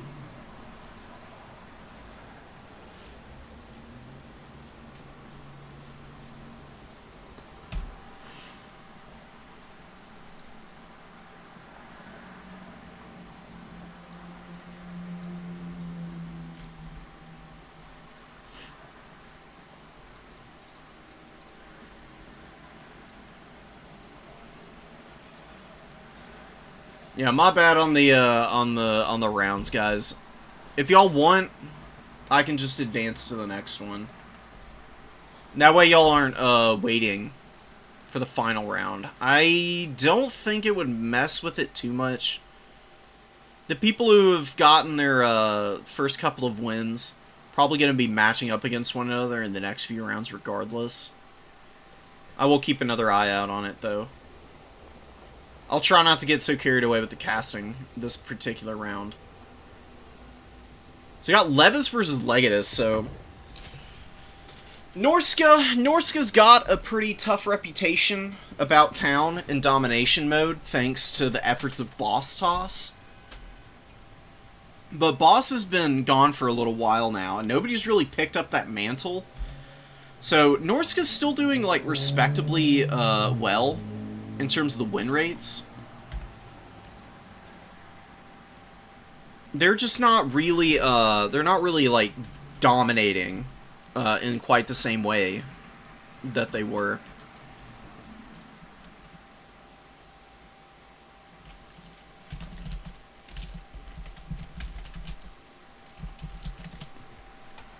There we go.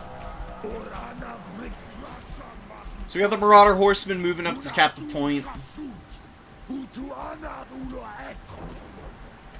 Well said, buddy. Whatever you said. Well said. We got a Lamasu character riding around up in the sky. We got Searing Doom, Plague of Rust. I actually kind of love the Lamasus, I'm not going to lie. I mean, the Bale Taurus is objectively better. But one of these days, the Bale Taurus Lord is going to get nerfed. And these Lamasus are going to have a time to actually, like, really shine. They're quicker. They've got some really cool effects, like Sorcerer's Miasma. You know, you got a really good set of lores of magic that can make up for not being nearly as good in melee combat. You've got Enfeebling Foe and the Withering Bound. And the pistol can actually do some pretty respectable damage. I used to think the pistol was kind of terrible, but it's being used very well by Levis here. Just using it against Skirmish Cav is actually the best thing you can do, because it does kill the individual models pretty quickly. It's not really suited for shooting single entities, which is how I was initially thinking it was supposed to be utilized. It's better against infantry and stuff. You can see here. Takes 4 models out, which is actually kind of crazy. So you just fly around and slowly chip away at units all game with this guy. And you only really commit him into fights where he can, like, beat up on a mage or something. There are 2 mages out here, and the Fimmer Bale Fiends don't have very good stats, so they can really get punished by the better dueling stats of the Metal Sorcerer on the Lamasu here. Enfeebling Foe on the Shadows Caster, Searing Doom and Plague of Rust on the other guy. Wolfric with Sea Fang, Fighter Die, and Hunter of Champions. Big ability kit there. And the Feral Manticores are, you know, also geared up for a fight, potentially. A lot of blunderbusses out here. And just a ton of Chowie warriors, including the Immortals. The Immortals are pretty cool, man. They've got Undying Will. So they got Perfect Vigor and Cannot Die as long as they're above 75% health. And they've got really good stats. So unless they're getting attacked by dedicated counters or missile units, they're going to get in there, and they're going to just absolutely shred for the early stages of the game. They can be deceptively tough to deal with. A lot of people are just not prepared for them. We do have Fimir Warriors here. We've also got some Marauders. Chowie finally getting up on this middle point to try and swing it away. They're taking the number 3 as well. Blunderbusses should probably squeak forward just a little bit more to open up on the Marauders here. Or maybe just to shoot the Manticores. The Manticores are playing a dangerous game flying so close to the Blunderbusses here. More Blunderbusses chilling, capping the number 1 with some mobility and sneaky gets. Ice Wolf's coming up. Both these players really sizing each other up early, but Norska really does need to do something to try and hold on to their points. Blunderbusses friendly firing the hell out of their own guys, man. Just blasting these Chaos Dwarf Warriors horrendously. Manticore's looking to come in. 1 Blunderbuss rotating over to maybe answer that. Searing Doom coming down. Not going to do a ton of damage, but doing a little bit to the Marauders. Not like an amazing amount of value from that, but respectable enough. And this guy just going to be flying in to fight the Manticores now. Trying to help peel for this Blunderbuss. One of the other Blunderbusses has gotten some good value. That Sea Fang actually did a lot of damage to the Marauders. It falls off pretty hard against armor, and the Immortals have a ton of armor. 125, and they are getting armor sundered right now, but the Fimir. But they've just absolutely shredded the early chaff line of Norska, and there's just still nothing to really punish them. That Sea Fang is really about it. Finally getting a Searing Doom coming down on them. Levis with a good response, trying to micro out of there, but a little too late. They do get nailed. Taking quite a bit of damage. They should just stay in combat and just gut it out at this point. Manticore flying back in, trying to do some work. One of the Manticores gets routed off, I'm pretty sure. Oh no, it's rampaging over here. So never mind. The blunderbuss is fine, a really good angle. It pushes a little too far out of the formation. Gets slapped up pretty badly. Some Marauders do get on top of these blunders, though. A little bit too far forward.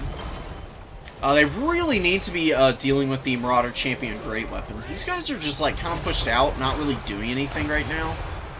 They really need an order to go after the blunderbusses, because that's the real threat to Norsca now. Sneaky gets throwing their precursor missiles. Ice Wolf's getting pounded right now, thanks to the Hobgoblin Wolf Raiders.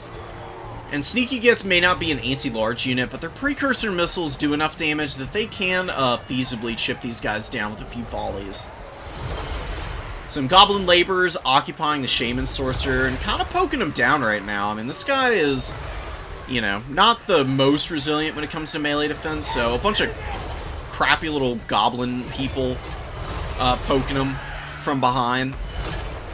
Getting a little damage on him. Might be able to kill him eventually. Oh my god, the freaking audio bug is so obnoxious. Wolfric gets hit by a Plague of Rust. Not that blunderbusses really need it, but I guess it gives him a little extra damage.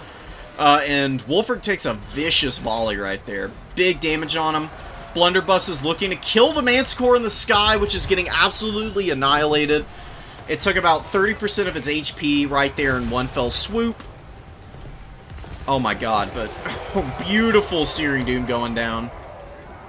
Chaos Dwarf Warriors, Blazing Beards of Basharik, and the Bull Centaur Renders take a little damage from that too, but it's looking to be pretty over. Levis has gotten a lot of value out of these blunderbusses. They haven't been, like, truly devastating.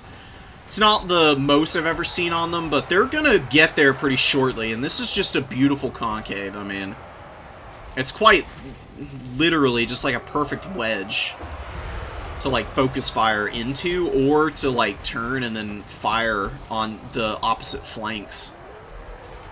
So really nice positioning with those guys. Lamasu, or no, just a Manticore. I thought the Lamasu character was in here. I was mistaking the Kadai Fireborn banner for it. Manticore and the Kadai and the Fimir all scrapping with one another. Kadai Fireborn should be able to win this. They've got respectable weapon strength. Melee attack isn't amazing, but they shouldn't be taking too much from the Pharaoh Manticore or the Fimir. Neither of these units have, like, amazing melee attack or even, like, truly amazing AP values. The Fimir Balefiend does have good weapon strength. It's just, he doesn't hit at all. It's so difficult for him to really perform. Beautiful focus fire on the Marauder Champions. This blunderbuss line really racking it up. 1900 on one, 13 on the other. It's a 900 gold unit. Doubling your value is always good. Doesn't matter what the situation or circumstances. The Immortals should just absolutely unga-bunga their way in to try and attack these Marauder Hunters. But it does look like the Wolf Raiders are going to move over and answer these guys. These Throwing Axe Hunters, I actually really enjoy them. The Shield Breaker's kind of insane. You know, they can't fire on the move or anything, but they do have actually decent melee attack. So if they do get attacked in melee combat, they can actually fight back reasonably well. That's just a little too much to ask from them. You know, they're by themselves. They're getting charged down by 2 Wolf Raiders. We got an Iron Demon coming out now. Love the shotgun cannon on it. It's just firing like chunks of, I don't even know what to call it. Igneous materials. It's like volcanic rock that it's shooting. A scattergun through and through for sure.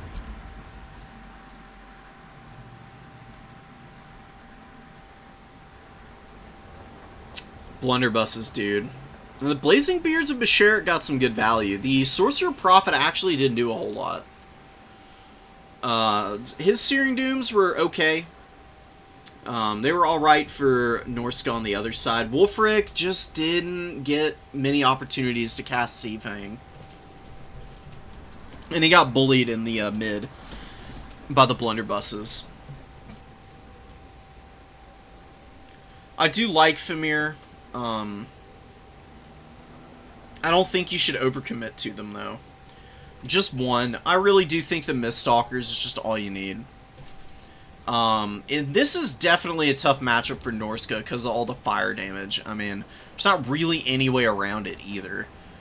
A lot of your, like, really good mainstay units are, like, Skinwolves and stuff, and they're all very vulnerable to the fire damage. You know, Throg, who is typically who you want to bring in matchups where you just need a Lord that's not going to get gunned down unceremoniously, and who can just stay out on the field because of all the healing. Gets hard countered by Fireglaves in that matchup as well. They'll just poke him away from the front line, and Throg will never be able to do a damn thing.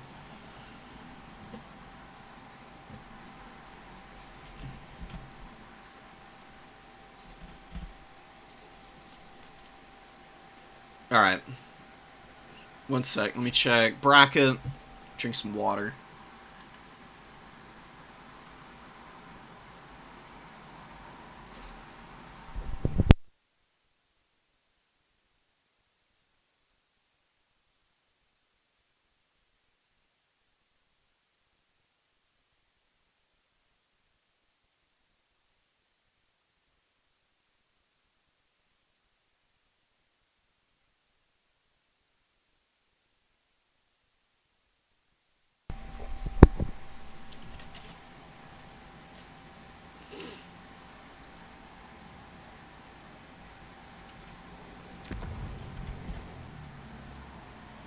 Alright, we did have someone drop. So give me a sec and let me make sure that that isn't messing with all the points. Broccoli's got her 3, since she's got the bye round.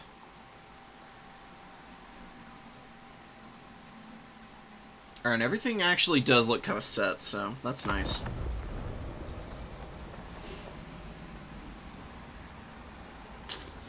Demons of Chaos and a Khorne. Let's see it, man. Demons of Chaos have a really good matchup here. Khorne just really struggles to deal with the Changebringers. And Demons have some really good flying options to protect them. They got really good Flyer Lords. They've got lots of snares. They've got their own swarms of Furies, and there's 4 Furies and 2 Changebringers in the opening here. So what I'm afraid of seeing happen, and what I do think is probably gonna happen, Adam's gonna be forced to overpress to try and shut those down. Valkia and the Furies are gonna get caught up in the air. And the Furies are gonna die. Valkia's gonna get occupied for the next 10 centuries. And then the Changebringers are just going to fly in here, and they're going to absolutely just roast the Berserkers and the Skull Reapers into another dimension. I mean, quite literally obliterate them. There is a lot of there's a lot of Wrathmongers and stuff in here.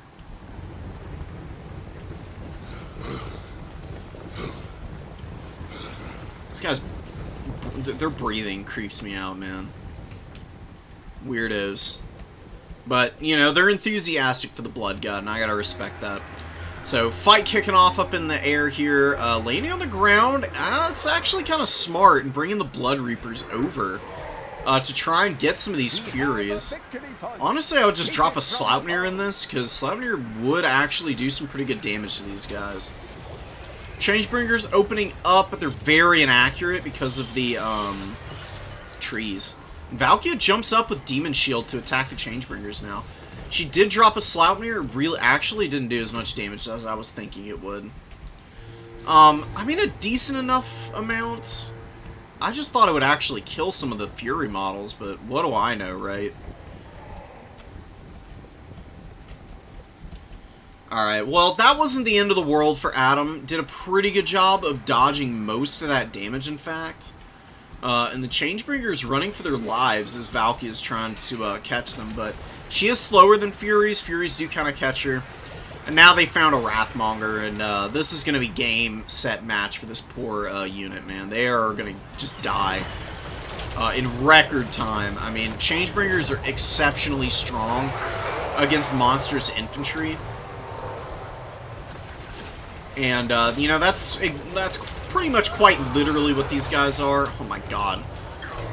Frame rate, please.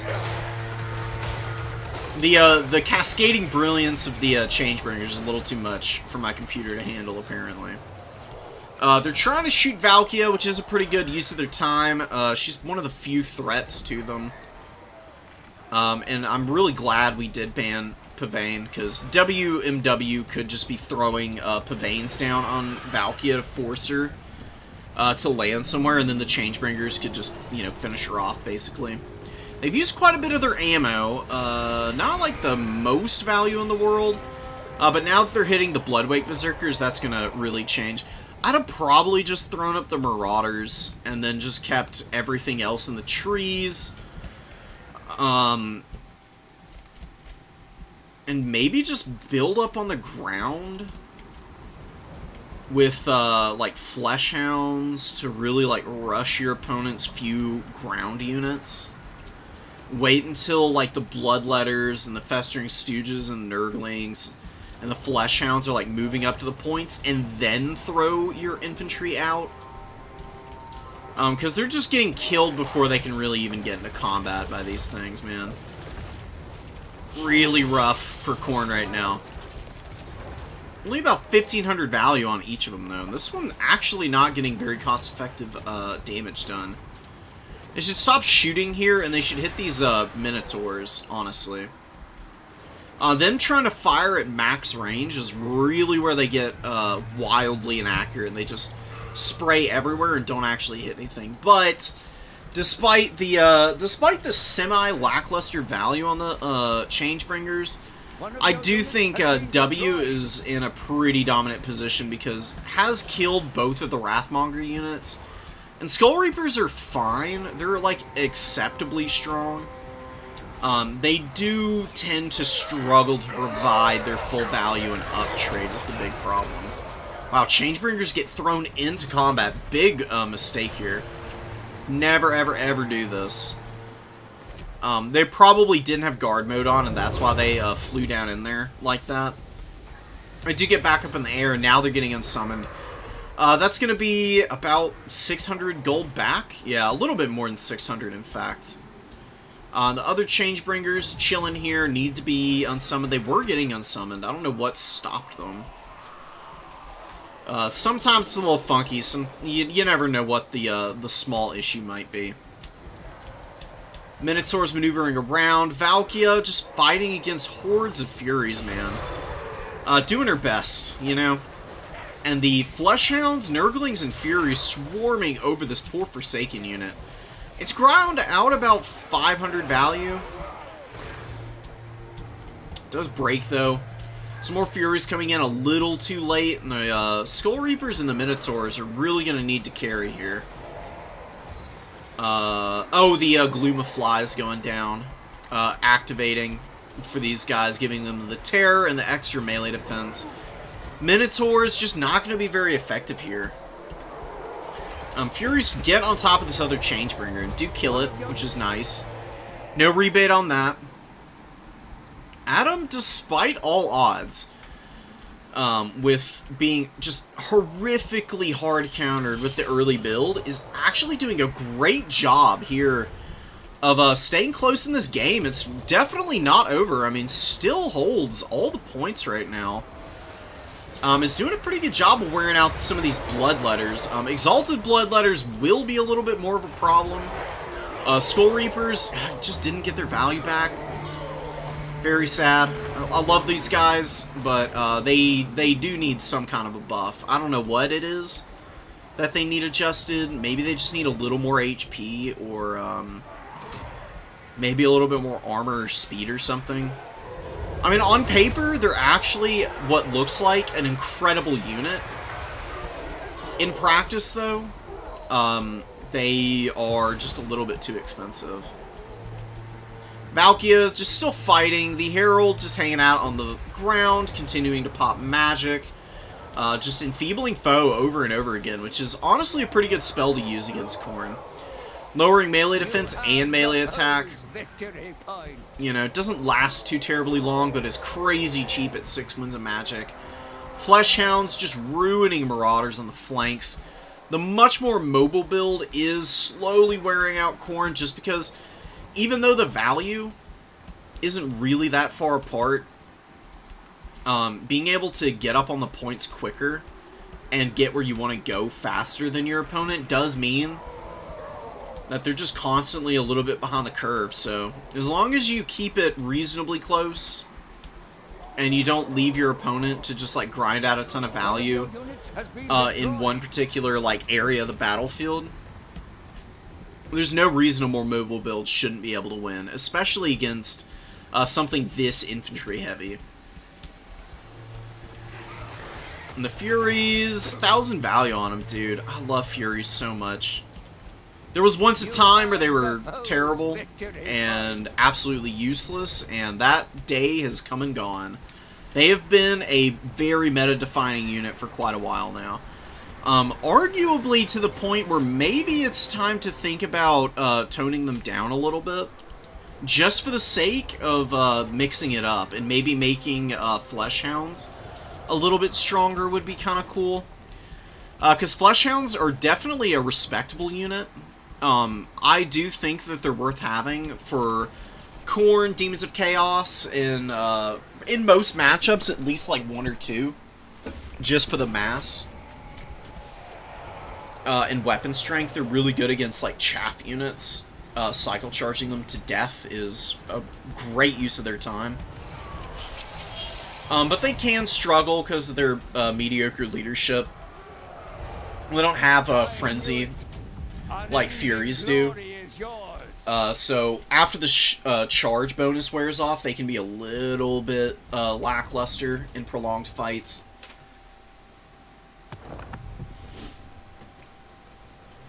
I don't think it's like a big thing, but I do like the idea of just like buffing and maybe nerfing units just to kind of mix things up, you know?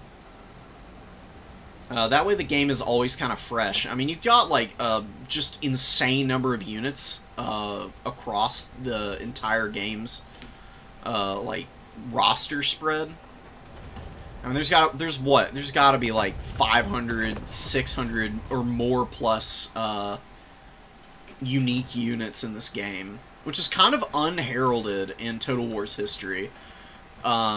Most of the other CA games, especially the historical titles, just don't really have this kind of unit variety, and it's really nice to have.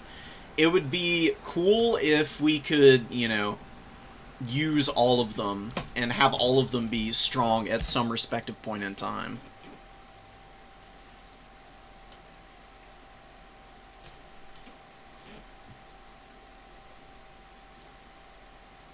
Alright, we got 2 more matches going. We're just going to chill here for a minute. That way we don't miss the start of the next round. And let me get these matches downloaded. Oh, I want to check Adam's full build from that last game.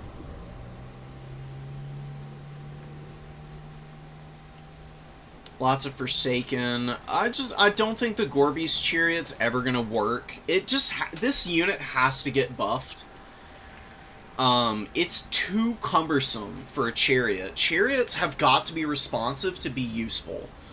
Like, the good chariots are Razorgore chariots, Icewolf chariots for Norska, and White Lion chariots for the High Elves. And something that they all have in common is that they're faster than Gorby's chariots. They're way more maneuverable. And I think they all have better melee defense. 25 melee defense is pretty horrific. You don't need to give them quite as much as the Icewolf chariots or anything, but just like getting them up to like 28 or even like 30 would be kind of nice. Please. I want to use Gorby's chariots. I want them to be good so badly that I'm willing to bring them even though they're just utter garbage. They're also just way overcosted. 1,300 gold is a lot to be paying. There is one matchup where these are kind of good, and that's against Dowie, but that's because any chariot is good against dwarves. If you want to beat dwarves, use chariots and be really good at microing chariots, because they can't do anything to stop them other than shoot them with artillery and gyrocopters. Range units get run over. Slayers get absolutely massacred by chariots. It's not even funny. It's kind of sad to watch. Nothing quite like seeing a Razor Gore chariot take half the HP off of a Slayer unit in one fell go. Oof.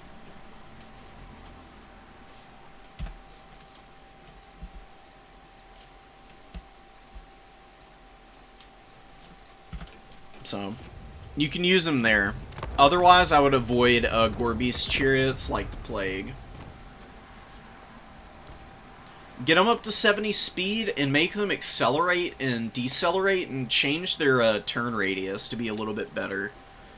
If you did all of those, that'd be fine. Or you can just make these things, like, way tanky. You make them, like, proper tanks, you know?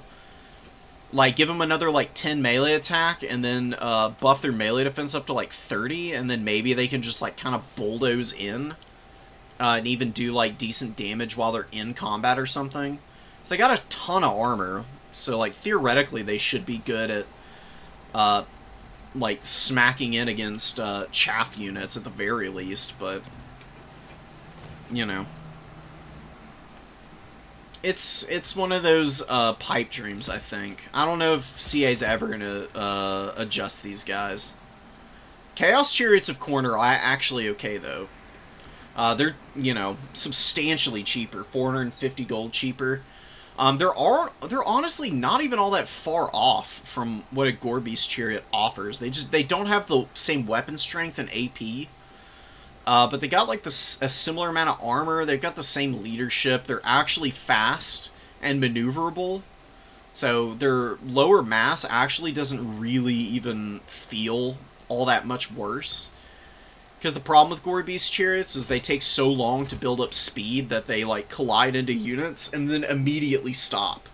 Because they're not going fast enough to break through the front line. Which is really goofy.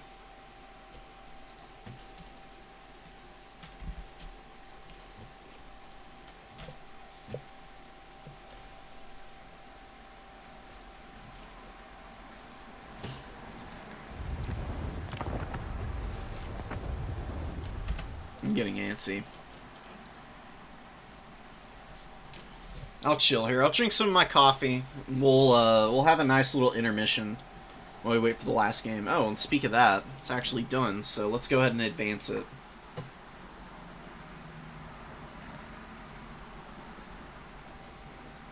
Broccoli and Demigod are playing. In fact, I'm gonna actually set up a lobby for them.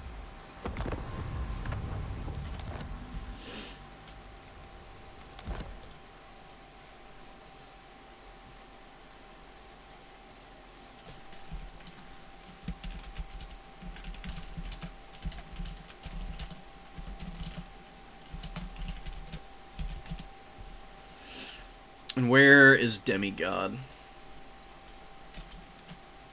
Here they are.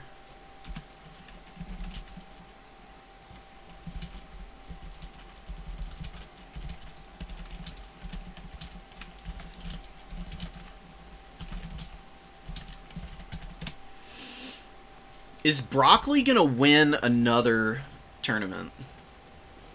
Another one of our intermediate tournaments. She's been tearing it up. I mean, won with Slaanesh last week.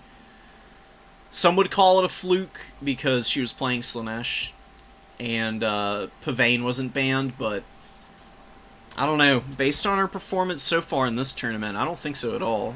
I think there's pretty good odds here that she can take the entire, like, series.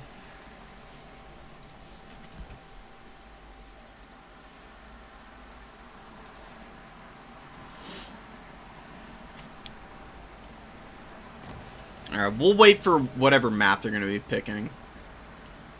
In fact, let me go ahead and brush up on what maps we're looking at for this round. Road to Talabheim, Pit. Oh, Pit of the Everchosen. Absolute memes, dude. I love Pit of the Everchosen as a map, honestly. A lot of people a lot of people would say it's unbalanced. And I would agree. And my answer would be, don't care, didn't ask, funny map, very fun.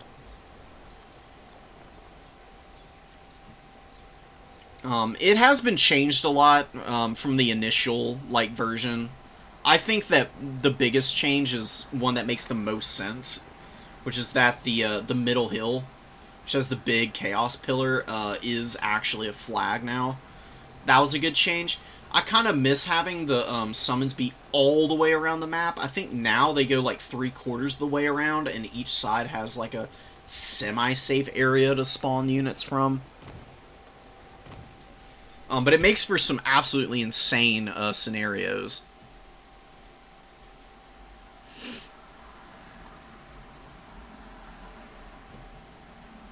Oh, and give me a sec. I got an admin real quick.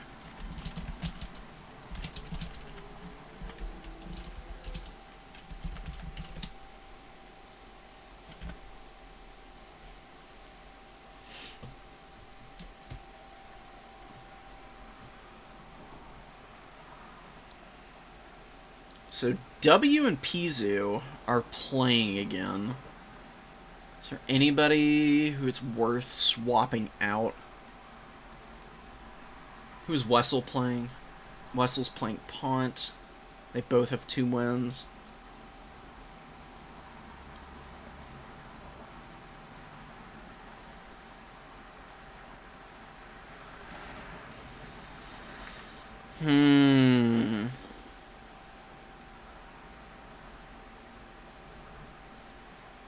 So Demi and Broccoli basically guaranteed an in. Pont and Wessel will be another. There will be a person with 2 wins who actually they kind of need to play that rematch. Road, please. Dude, there we go.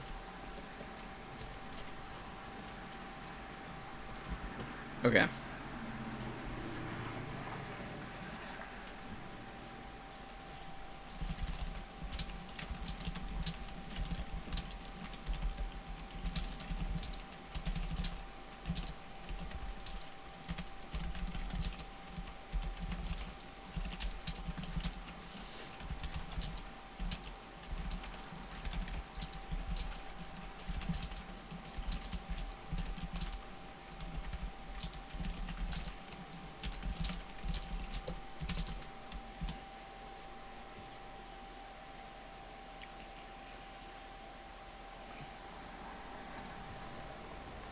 Just because if Pizu wins that, Pizu's only got 1 win right now, right? And is playing somebody with 2 wins. But Pizu's got great tiebreakers for the op points. So if Pizu wins this match against somebody who they've already played, depending on how the other games shake out, it's very possible that Pizu gets into the top 4 with only 2 wins, but, you know, has played the other really high-level people. And could sneak in based on the tiebreakers. And they could be really well positioned for a win. It's not going to be easy, but, you know, in SFTs, sometimes you just run into bad matchups, which can be a little rough. I'm very interested to see if Pizu can maybe figure out a way to beat the Demons of Chaos. We got another person playing the same people. What the hell's going on?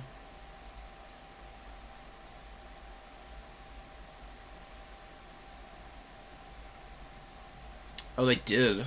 LOL. Okay.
Alright, so Demigod's ready. Broccoli still tooling up the last little bit of the build.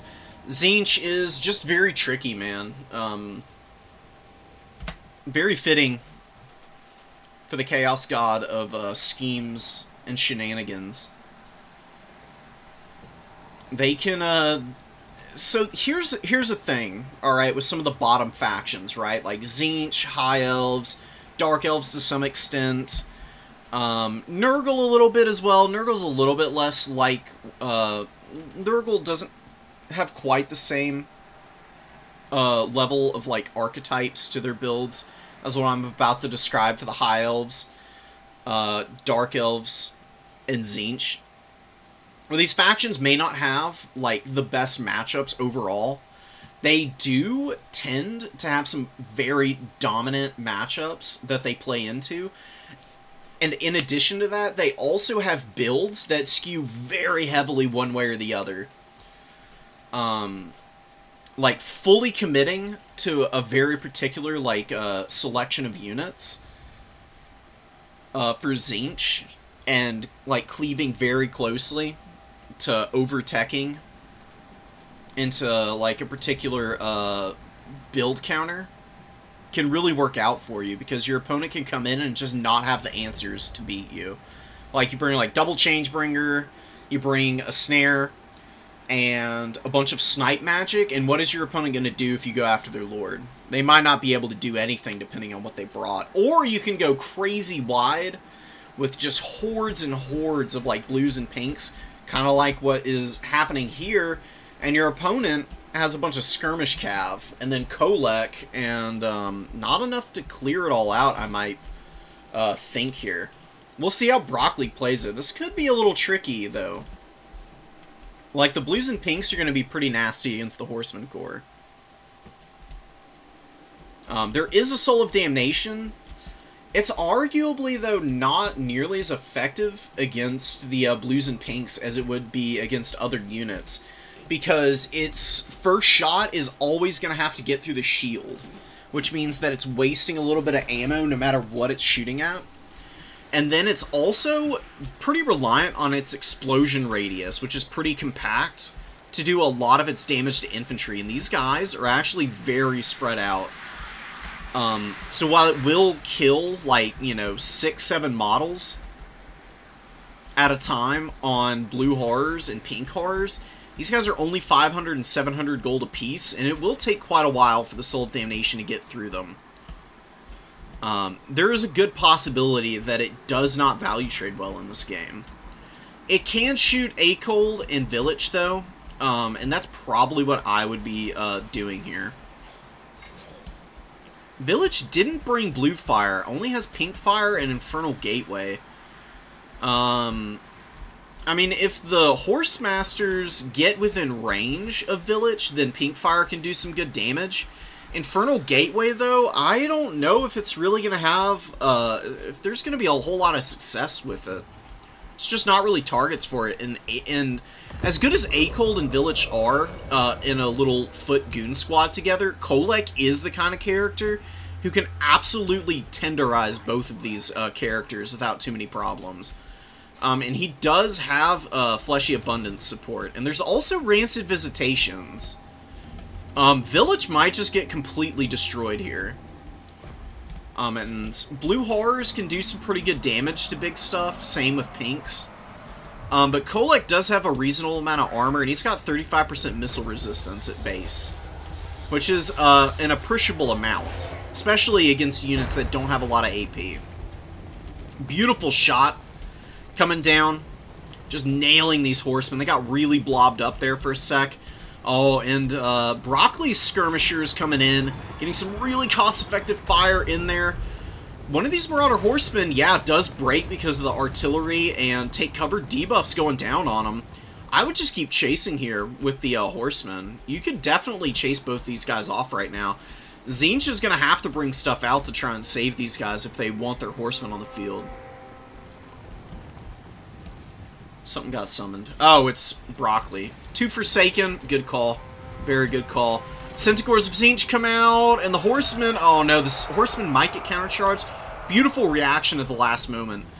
And the Centaurs of Tzeentch do have the overshield, but they don't have a lot of armor. And the javelins can rack up a lot of damage on them. One horseman caught, probably going to go down. Honestly, kind of worth it, though, because there is a good chance that the Centaurs get focus fired enough here to really get worn out pretty quickly. Javelins coming in. You can see these guys. Imagine how much arm strength you've got to have. And hip strength, too, to, like, hurl these javelins. Because that's probably the real secret to throwing these javelins. Got some, like, wicked hips to, like, twist in the saddle to get the hurls in there. Blue fire shots coming in against the horsemen, but they're getting pretty blobbed up by Kolek here. So some good focus fire could really wear these guys out. Oh, and a Lord of the Storm coming down. Oh, yeah. That's good stuff right there. Lord of the Storm is really nice. It's much better against cavalry, in my opinion.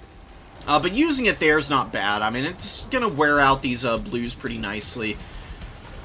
They'll be going down pretty quickly, I think. And the Centaurs trying to push back the Marauder Horsemen, just eating javelins for their efforts.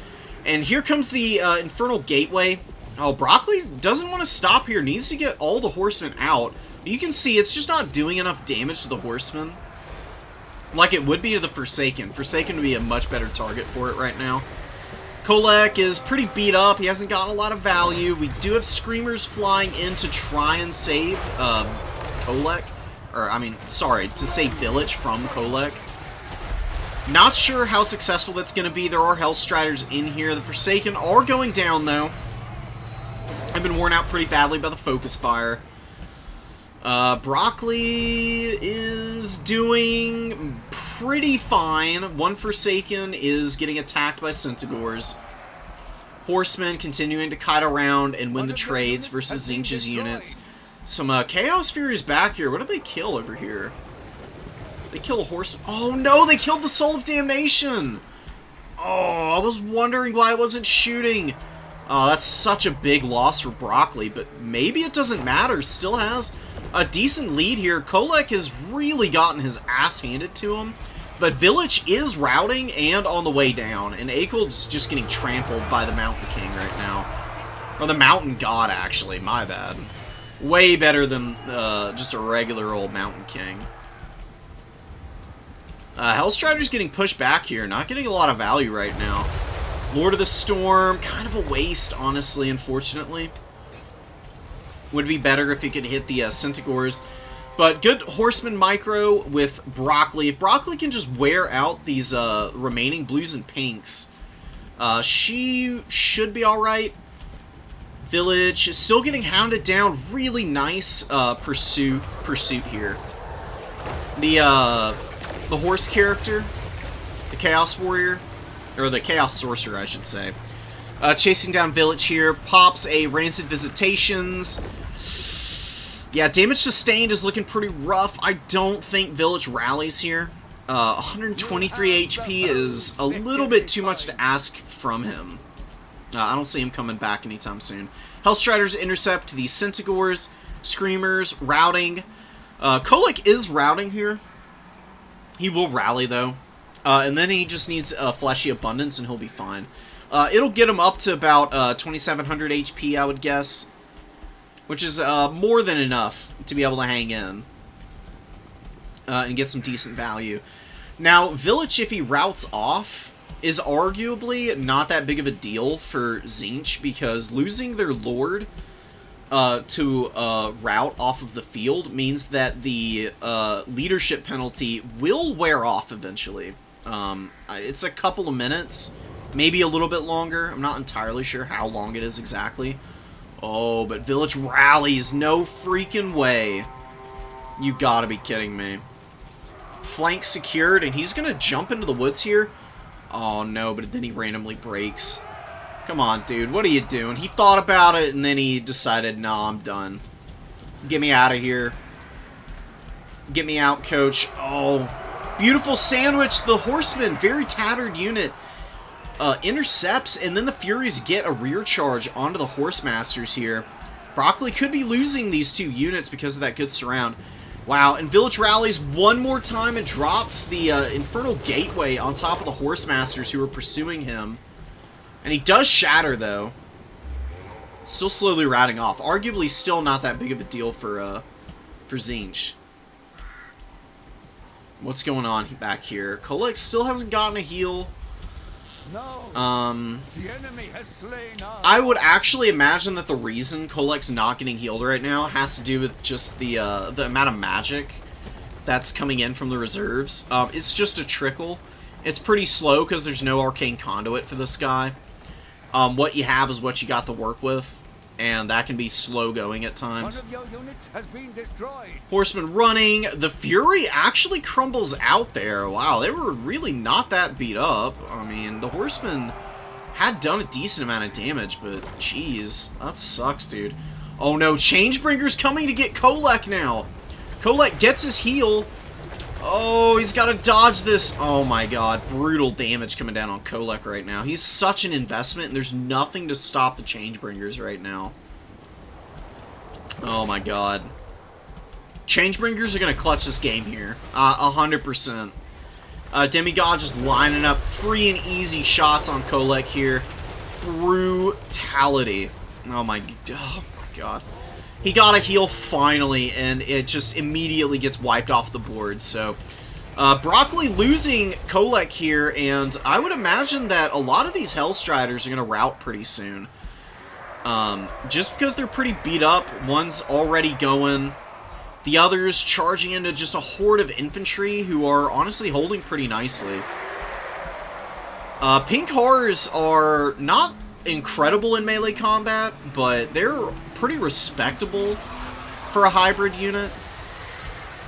They can at least hold the line being a demonic entity and having the physical resistance, so despite Forsaken being very well tooled for clearing out horrors, that 20% physical resistance is great against that weapon strength, mitigating a good chunk of it, keeping themselves in the fight for an extended period of time.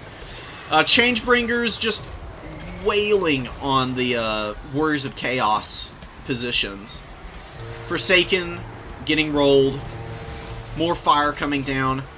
I'm very curious what the rematch would be here. What Broccoli would be trying to roll with. I don't think you'd see Kolek. I do think Kolek's kind of cool. And I think he works in some matchups for sure. I think he's got a really good matchup against the Lizardmen, actually. But against Tzeentch, you probably want Valkia, honestly. Valkia on the Warrior of Chaos roster is arguably better than on the Khorne roster, because she can get healed. And the Rancid Visitations with Valkia going in to like finish up on snipes, it's honestly pretty effective. You could also do Azazel. Azazel is really strong. He'd be very good for chasing down the Changebringers. He can pop Acquiescence, slow them up, and then get in on them. And he can really tear them apart. He's got Demon Blade also. And what you want to do, once you've done a decent amount of damage to the Changebringers with Azazel, the next time you get an engagement against them, say these guys are down to like a 2/3 of their HP, you fly in with Azazel, pop Demon Blade, use Acquiescence to ensure an engagement against the Changebringers. And Demon Blade's going to lower their leadership by 16, and then they are going to start crumbling pretty quickly, because the leadership on Changebringers is decent, but not insurmountable, and Azazel is just a real powerful combat character who's going to be chipping in damage as well as lowering that leadership total even more. He can get them to crumble pretty fast. You can also go for Archeon, although I don't think he's nearly as good against Tzeentch as he is in most of the other matchups. But Burning Head would be really good against the blues and pinks. Just because these guys are so lightly armored. They'll get folded up by a Burning Head pretty fast. More horsemen coming up. Broccoli is trying to scrap back. But you can't really push the number 1 here. There's a lot of Forsaken out, and, you know, your horsemen are way faster than Forsaken, but these guys do have quite a bit of armor. So horsemen and horsemasters are going to take quite a bit of time to try and clear through them. All the while, you've got Centaurs of Tzeentch just pouring out onto the field, intercepting some Forsaken here, although waving off at the last moment as the Hellstriders move up the field. Sour Guts hanging in here. 1,500 value on the Sour Guts is nasty work. And they still haven't died yet, so they still have quite a bit of value in the bank, technically. They could probably conceivably get about 300 or 400 more just from dying. If they fire all their ammo off, they can get up to like 2,400 value. I wouldn't be too surprised. They do get engaged by the Forsaken. You can see them starting to blow up here. They'll be taking down models as they die. I knew it. Unending glory. Look at them getting their nasty little claws in there, going for the kill. Man, the execution on the blue horror, pink horror build from Demigod is honestly pretty clutch. It's really well executed. I've been impressed every single time. Getting that kill on the Soul of Damnation was probably just what won Demigod that game. Without the Soul of Damnation, you don't really have any way to poke down the pinks and blues. The Forsaken, they just kept getting shot up on the way in. Same thing with the Hellstriders. You really need the soul to, like, pummel these guys before you charge in, and then it's applying the leadership debuffs to get these guys closer to crumbling, and then you can really start to snowball. When Broccoli lost it and it only got 200 value, that's a lot to come back from, especially against a faction with, like, good mobility and shooting.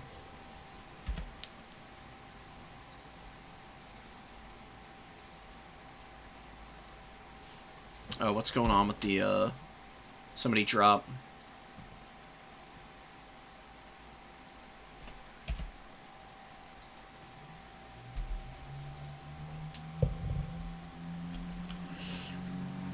Oh my god, just now appeared?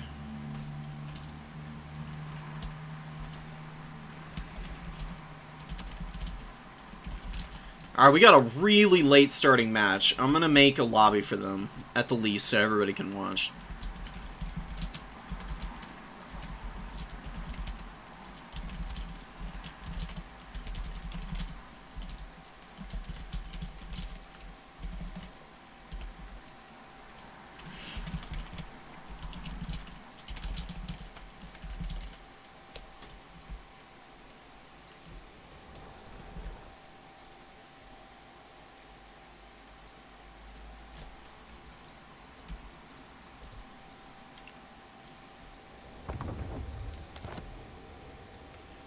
We're gonna watch this Stragglers battle here,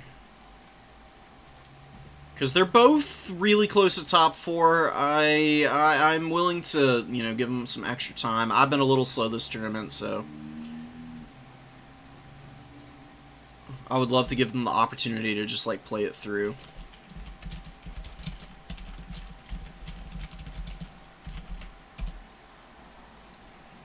And Wessel.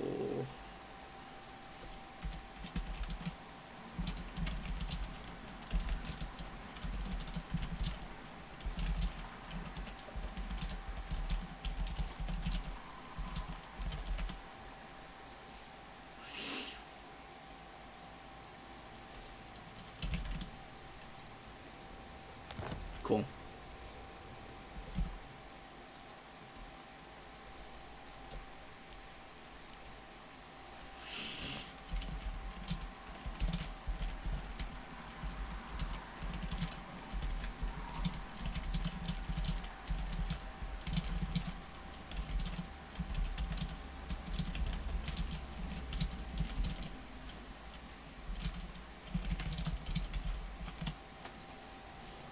Alright, Ponce in here. We're waiting on Wessel. Hopefully they show up.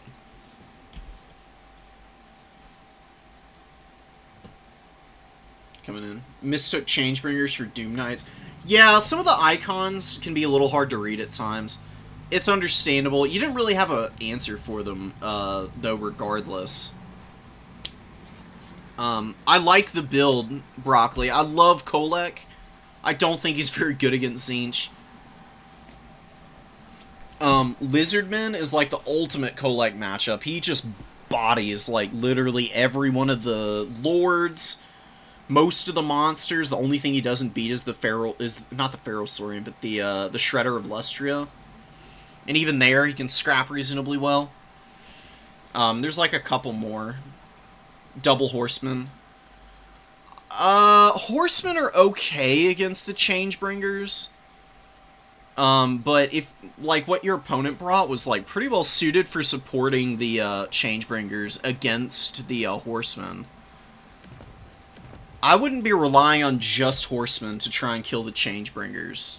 Not against Tzeentch. Like, maybe against, I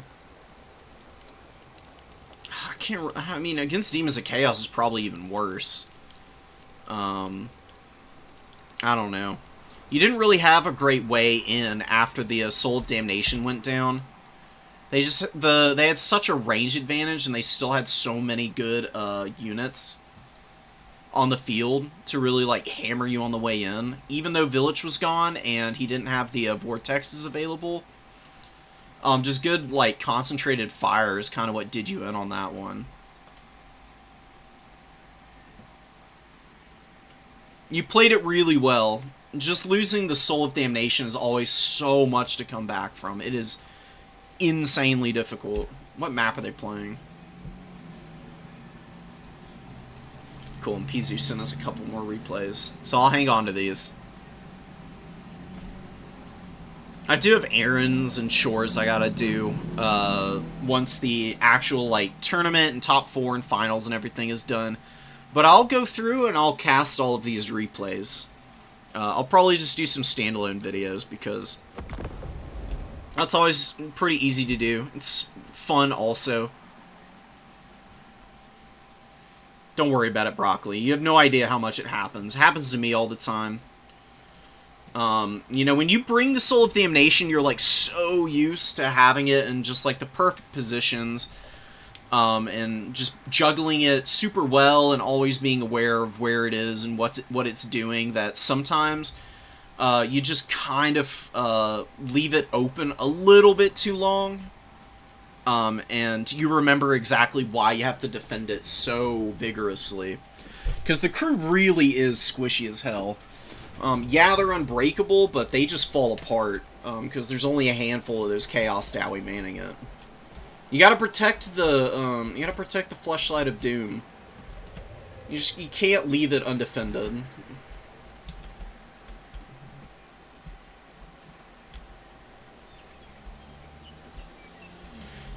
We got Call Harmon here. I've never seen this person play, but they're from ODM. I played with the ODM folks quite a bit when I was starting out in Warhammer 3 because, I mean, they were really active early on in Domination mode. They kind of moved on from it because Dom has gone through a lot of iterations over time. The early days of Warhammer 3 Domination mode were pretty haggard. I mean, it was still really fun. I saw the potential, so I stuck around, but I know a lot of people didn't and just went back to land battles and Conquest. But it's in a really good spot now. Oh. What map did they want? We're just going to do Dunes of Cain anyways. I don't think they're even going to, like, notice. It's in one of the maps from this portion of the pool anyways. They're starting late as hell, so this is their penalty. They just get the map they get.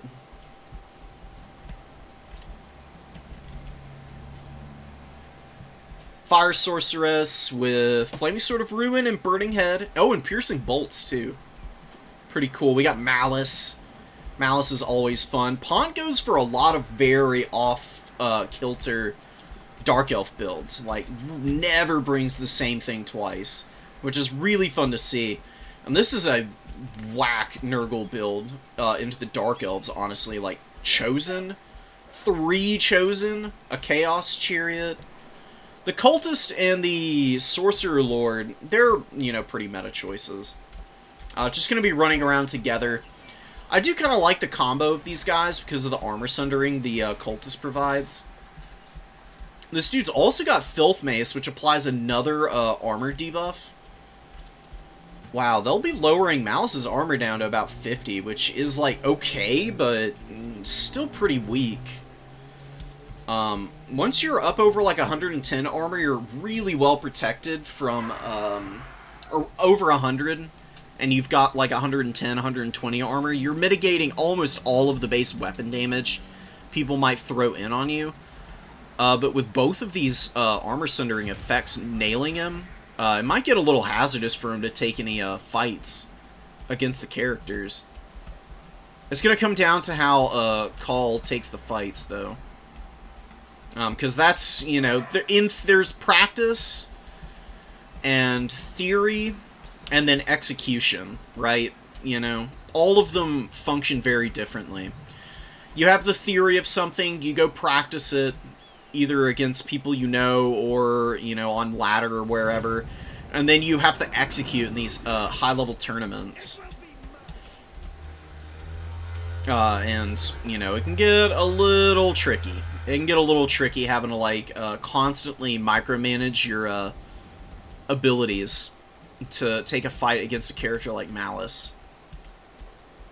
Still don't know if you really want to, either. Stream of Corruption is going to be real nice for the Black Art Corsair handbows. These guys are a great skirmish infantry piece. They do a lot of damage with their handbows, actually. The armor piercing does leave a lot to be desired, but they'll be really good for poking down the Marauders, and they'll actually be really strong against the chariots and the characters. Not so much the Chaos Lord. And the chariots will resist a lot of the damage, but they do have 2 projectiles, right? And these are pretty large entities. If enough of those missiles are hitting, you know, like 100 missiles is 100 missiles with 2 AP, or 3 AP, sorry, on each of the 2. You could be doing like 300-400 damage pretty easily to a Chaos Chariot with each volley. Scourge Runners are also going to be pretty good for keeping these things honest. They get a really nice set of shots in there. Take off 200 HP of the chariots. It doesn't look like a whole lot when you look at it from back here, but it's going to rack up pretty quickly. You can see them taking a few more on the way out, too. Very accurate Scourge Runner fires. Really nice to see early on for the Dark Elves. Controlling the number 1, trying to cap it up. Nurgle getting a little bit of a ticket lead. This is scary. You don't want to overextend into the Dark Elves. They are a faction that will hard punish you for trying to get too aggressive into their, like, spawn zones. And the spawns are really far back on this map, but there are some pretty aggressive vanguards that can really hammer home against chaff infantry like this, because Dark Riders have vanguard deployment, if I'm not mistaken. Not that they really need it. These Corsairs and the Cold One Knights, as well as the Dark Shards, do more than enough to finish these guys off. Chosen taking up an aggressive position, eating some bow fire here. Chariots screaming down the hill. Nice little charge into the handbows. Big damage on them. These guys don't have a lot of HP. That's probably one of the biggest drawbacks of them as a unit. If they do get caught by something that's faster than them, they can get folded up pretty quickly. They do occupy the chariot long enough for the Dark Shards to get a couple of good shots in on them. Beautiful Stream of Corruption. Oh my god, almost half the HP off of that Dread Spear. Fire Sorceress, Scourge Runner Chariots. Trying to occupy some ground here. Keeping the Chaos Lord occupied at the very least. Excuse me, guys. Malice does get a pretty good Demon's Curse off here. I mean, it hits 3 different units, and we got a Piercing Bolt of Burning coming down from the Fire Sorcerer. Not really in the best spot. Really mostly just doing damage to the Marauders, but a little bit of contact with the Chaos Knights. That's a little unfortunate. If it had just been over the middle of all of that, it probably would have been even more impactful. But, you know, sometimes you're not sure if your opponent's going to notice and they might, like, accidentally back out into it. there's a lot of nuance with where and when you cast your spells. Malice immediately goes into Zarkan form, basically. Oh, he's really trapped up in here. Pops the Reaper of Souls, massive damage to the Chosen and the Marauders. Marauders immediately break. Chosen hanging in, though. They have quite a bit of room to work with on their HP pool. They're just super tanky. Going to be very hard to finish them off. Burning Head, not really going to do much. Just going to tickle these guys. Let's see what the bounce looks like. Oh, big L. Like, literally. Not hitting much of anything. Cold One Knight's doing okay. They do help occupy the Plague Drones here, which do go down pretty hard. Chaos Knight's getting dragged down. The Chosen are becoming a big issue, though. The one in the middle is getting pretty low. These Dark Shards are getting attacked by Furies right now. Really need a little bit of help. Because you need these Dark Shards to answer the Chosen while they're occupied in combat. Dark Shard here gets shut down. Sisters of Slaughter come in. They'll be able to occupy this infantry for a long time coming. I'm just not super sure if that's what you need right now. And that Piercing Bolt's of Burning missing. Another really unfortunate whiff there. Fury's going down. Dark Shard's pretty beat up, though. They really have to get back so that they can kill this Chosen unit. Number 1 objective is held. The Black Ark Corsairs are... they're really not getting it done. Just the fact that they're firing into so many heavily armored and shielded infantry has mitigated their value quite badly. They'd be much better against Pestigors or just, you know, lots of Marauders and Nurglings or something. Which honestly isn't too uncommon against Dark Elves. Just because Dark Elves, either they go really wide or they go with just like full pure kite.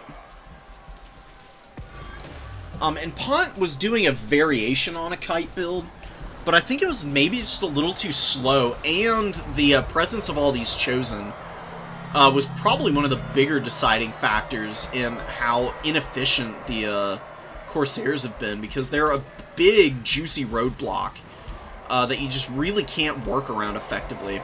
Scourge-Rider Chariot getting manhandled by the Forsaken and the Cultist, thanks to the armor sundering, I'm sure. Forsaken can do some big damage if they get a charge off. And they got 400 value. They've only been on the field for just a second. Malice tries to kill the Cultist, but gets trapped in the Forsaken here. Very unfortunate for Punt, who's desperately trying to claw past and get after the characters to try and kill them. Middle objective looking a little bit sketch for Nurgle, but they do have a very healthy Chaos Knight with lances coming in here. You don't see the lance variant too often. They're posted up on the hill. They will be rolling down here in just a moment, I'm sure. Just making sure that the Sorcerer Lord and the Cultist are running away right now. And here they go. They're going to get a beautiful rear charge from the Corsairs here. Hammering home that charge. Just running over them, flattening them into oblivion. They could probably push back here and help against the Dark Riders, but just bouncing around through here and cleaning up these remaining units isn't a bad idea either. Corsairs use all their ammo, but they don't get their value back. Honestly, kind of rare. Usually they're very efficient at getting their value back just by shooting. And then their melee combat stats, which are kind of weak, or just like, what's the word, like extra cake, I guess. You know, it's having your cake and eating it too with the Corsair handbows. But the fact that they didn't pay for themselves with their ammunition, and now they're fighting a bunch of really high-quality units, I don't know how well they're going to do at holding these points. I mean, Nurgle is losing a little bit of momentum. Their Chosen are slowly being worked down back here, and they haven't really paid for themselves. These Chaos Knights got 2,100 value, though. That's actually kind of bananas. Not very often that you're going to see that. Malice looking to kill some of these Chosen on horses. Beautiful Reaper of Souls hitting all of the Nurgle units here. Helping finish up those Chosen, doing big damage to the Chaos Knights as well. And of course getting Malice a nice little heal. You know, he is taking some damage from the Zarkan form, but he's got the Warp Sword of Cain, which does give him a decent amount of healing. And the Bloodstorm, or not the Bloodstorm, Reaper of Souls does give him a nice little heal on top of it. So he usually heal caps as long as he's running around. Doomfire Warlocks, of all things against Nurgle. Who would have thought it? Rocking up in here, they do have their Doombolts and Soul Blights available. Doombolt going down on the Cultist does a little damage to him, and Malice is finally getting into contact with the characters again. Going Zarkan form early I was a little worried about, but he's actually doing pretty decently, having done so early on. Pops his Bloodstorm, he gets a little bit of damage resistance. Wasn't really any infantry or anything worthwhile damaging here. But Cold Wind Knights, and some Plague Drones in here. Very back and forth fight for both sides there. Doomfire Warlocks get the Soul Blight off on the Lances, slowly wearing these guys down. They don't have great armor-piercing values, but the Chaos Knights just don't have great stats in a prolonged fight. Like, their melee attack is really low, and their melee defense is pretty respectable for a Lance variant of the Chaos Knights. Doomfire Warlocks, though, still have pretty juicy melee attack, even in a prolonged fight, so the Doomfire Warlocks might be able to gut it out here. Probably do want these Dark Shards to get over here, though, and just ensure that you win. And I would maybe drop the other Doombolt right here on top of these guys. Nurgle uses some Chaos Warriors to get up on the number 1 and take it. But the Dark Elves on the other side of the field here, honestly doing pretty nicely. Going to be able to cap up the number 3. Don't know how long it's going to take, but it should be pretty quick in the coming. Witch Elves are grinding out value against the remaining Marauders. And the Forsaken, and a beautiful rear charge from multiple angles onto the Forsaken. These guys are pretty rock solid on the leadership, and Immune to Psychology is available, but I don't think it's going to help them here. It's because there's so many units swarming them. They take a bunch of burst damage, and they do break here at the end of their lifespan, and that's going to be a win for the Dark Elves, taking that point. More Chaos Knights with Lances coming in. How many are in reserve, dude? Call Harmon going absolutely crazy with the cavalry here. You have the foe's victory point. So Scourge Runners, who were pretty beat up earlier, they have been shooting all game, and they're getting some good rear shots into the Knights. And Knights are actually going to be able to hold it here. Very impressive. Doomfire Warlocks got a little bit of value, but they haven't used all of their abilities. And the Dark Shards really probably should have just come in here and started shooting these guys down. You need to get the Dread Spears up on the number 2. Malice is on his way out. 400 HP and ticking down all the while. He will be dying since he is unbreakable on Zarkan. No, the enemy has slain Big ouch. our Lord. This is where the leadership of Dread Spears really starts to look pretty haggard, because they've got 66 at base. Without their Lord, though, they only have 50. And against a faction with a lot of fear, they're losing another 8 on top of all of that, plus any, like, damage sustained. Losing currently, really racking it up. You can see how quickly that gets down to pretty sketchy levels.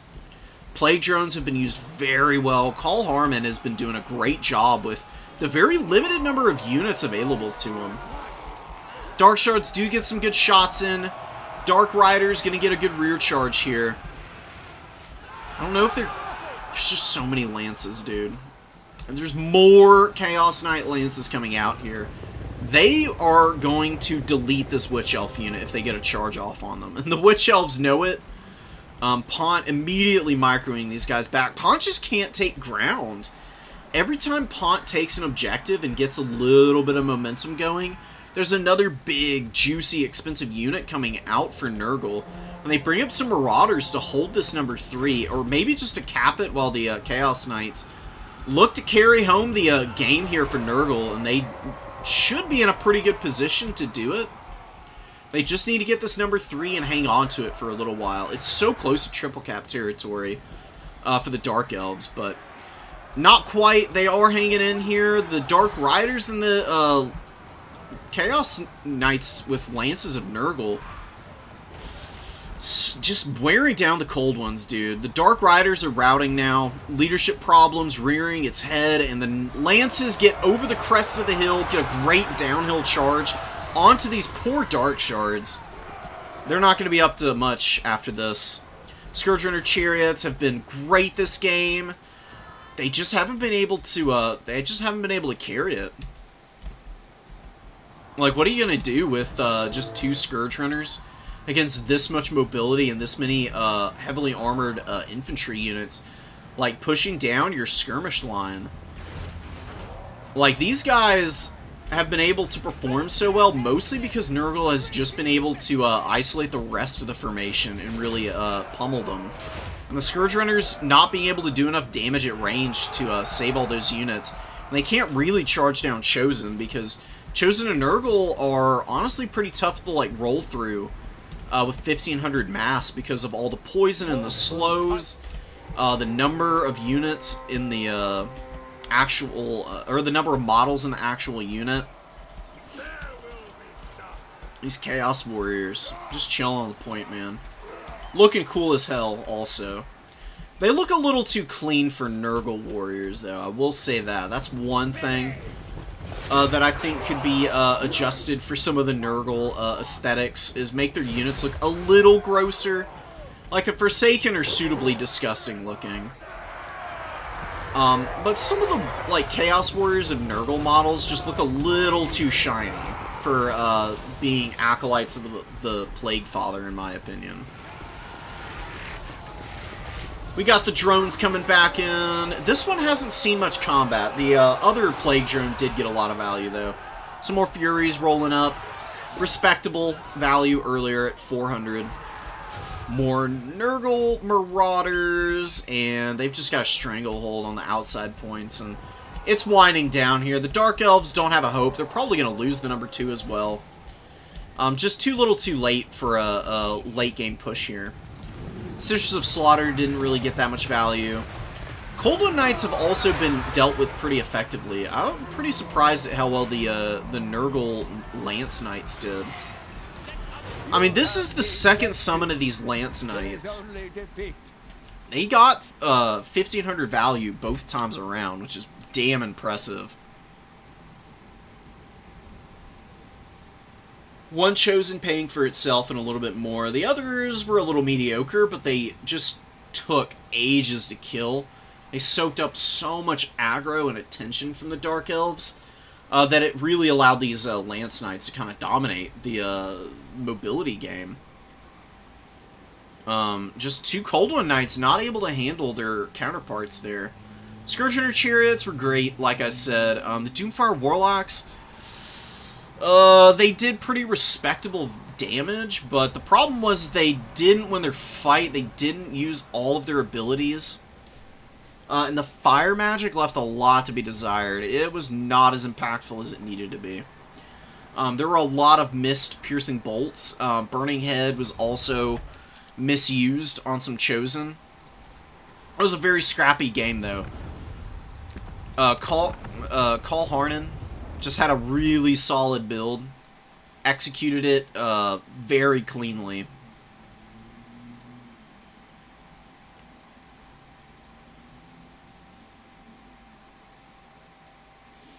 Lance Knights don't connect their attacks on the charge. Animation issues. That sounds about right.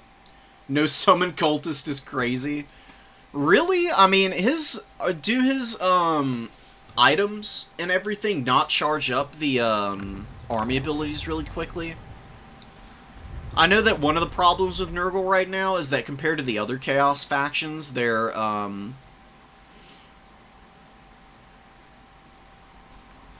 builds just don't really give them army ability charges quickly enough.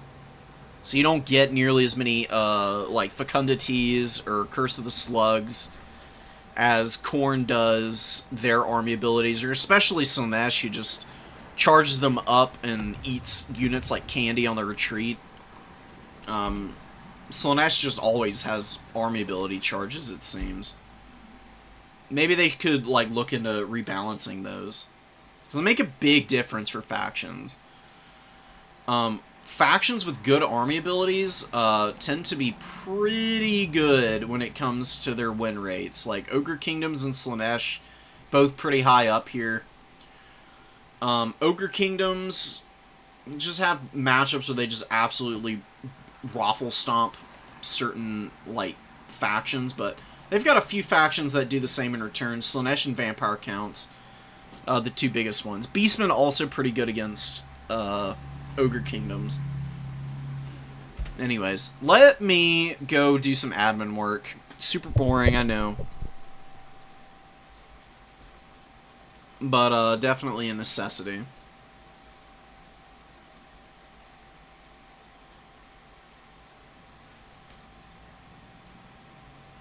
So we got Demigod, Wessel, Broccoli, and Pont. Oh, Pizu did get that win, but didn't get wins for the tiebreakers. Unfortunately, his ops didn't win any games in this last round. Oh my god, that's brutal.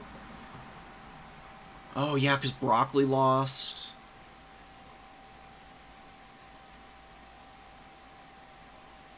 Who else did Pizu play? That's so unfortunate. But really well played to everybody in the tournament today. We had a lot of really close games. And we had a pretty good spread on the people who were getting wins and losses, right? Like, some of the people with 2 wins actually beat some of the people who have higher win total than them. So that's pretty impressive, honestly. That kind of speaks to the parity of the community skill level in general. Summon is 200 gold auto take. Okay.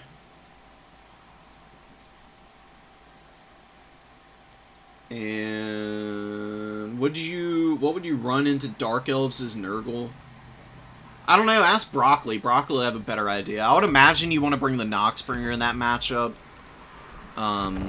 Noxbringer destroying ammo and just doing a ton of damage to stuff is really nice. Cold One Knights would probably be pretty annoying, but I think Pestigores could probably, potentially, conceivably even, just like effectively blanket the field enough to be a decent roadblock and a little bit of chip damage to really hound those guys down. Throwing axes are always really good.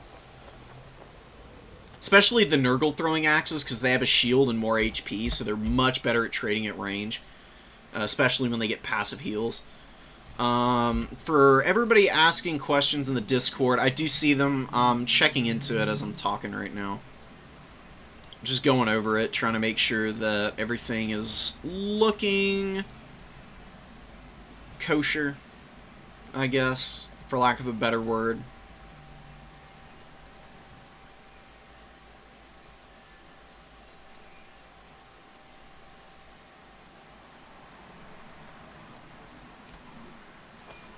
Yeah, I think we're good to advance to top 4. It's pretty clean. You know, Pont got the one extra op point that the other 2 players didn't quite get, so really nice. Even though Pont lost that that last game, still was able to get in.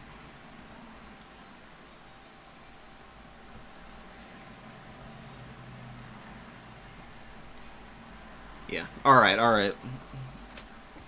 We're advancing to top 4 now, guys.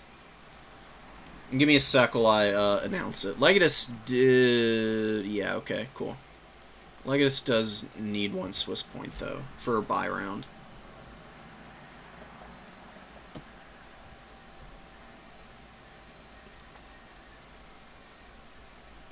Alright, cool.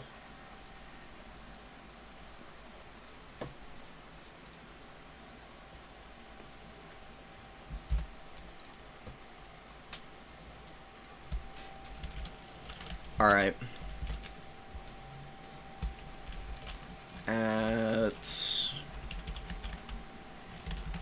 Oh my god, why am I blanking? Oh yeah. At Demigod, and our other 2 are Wessel.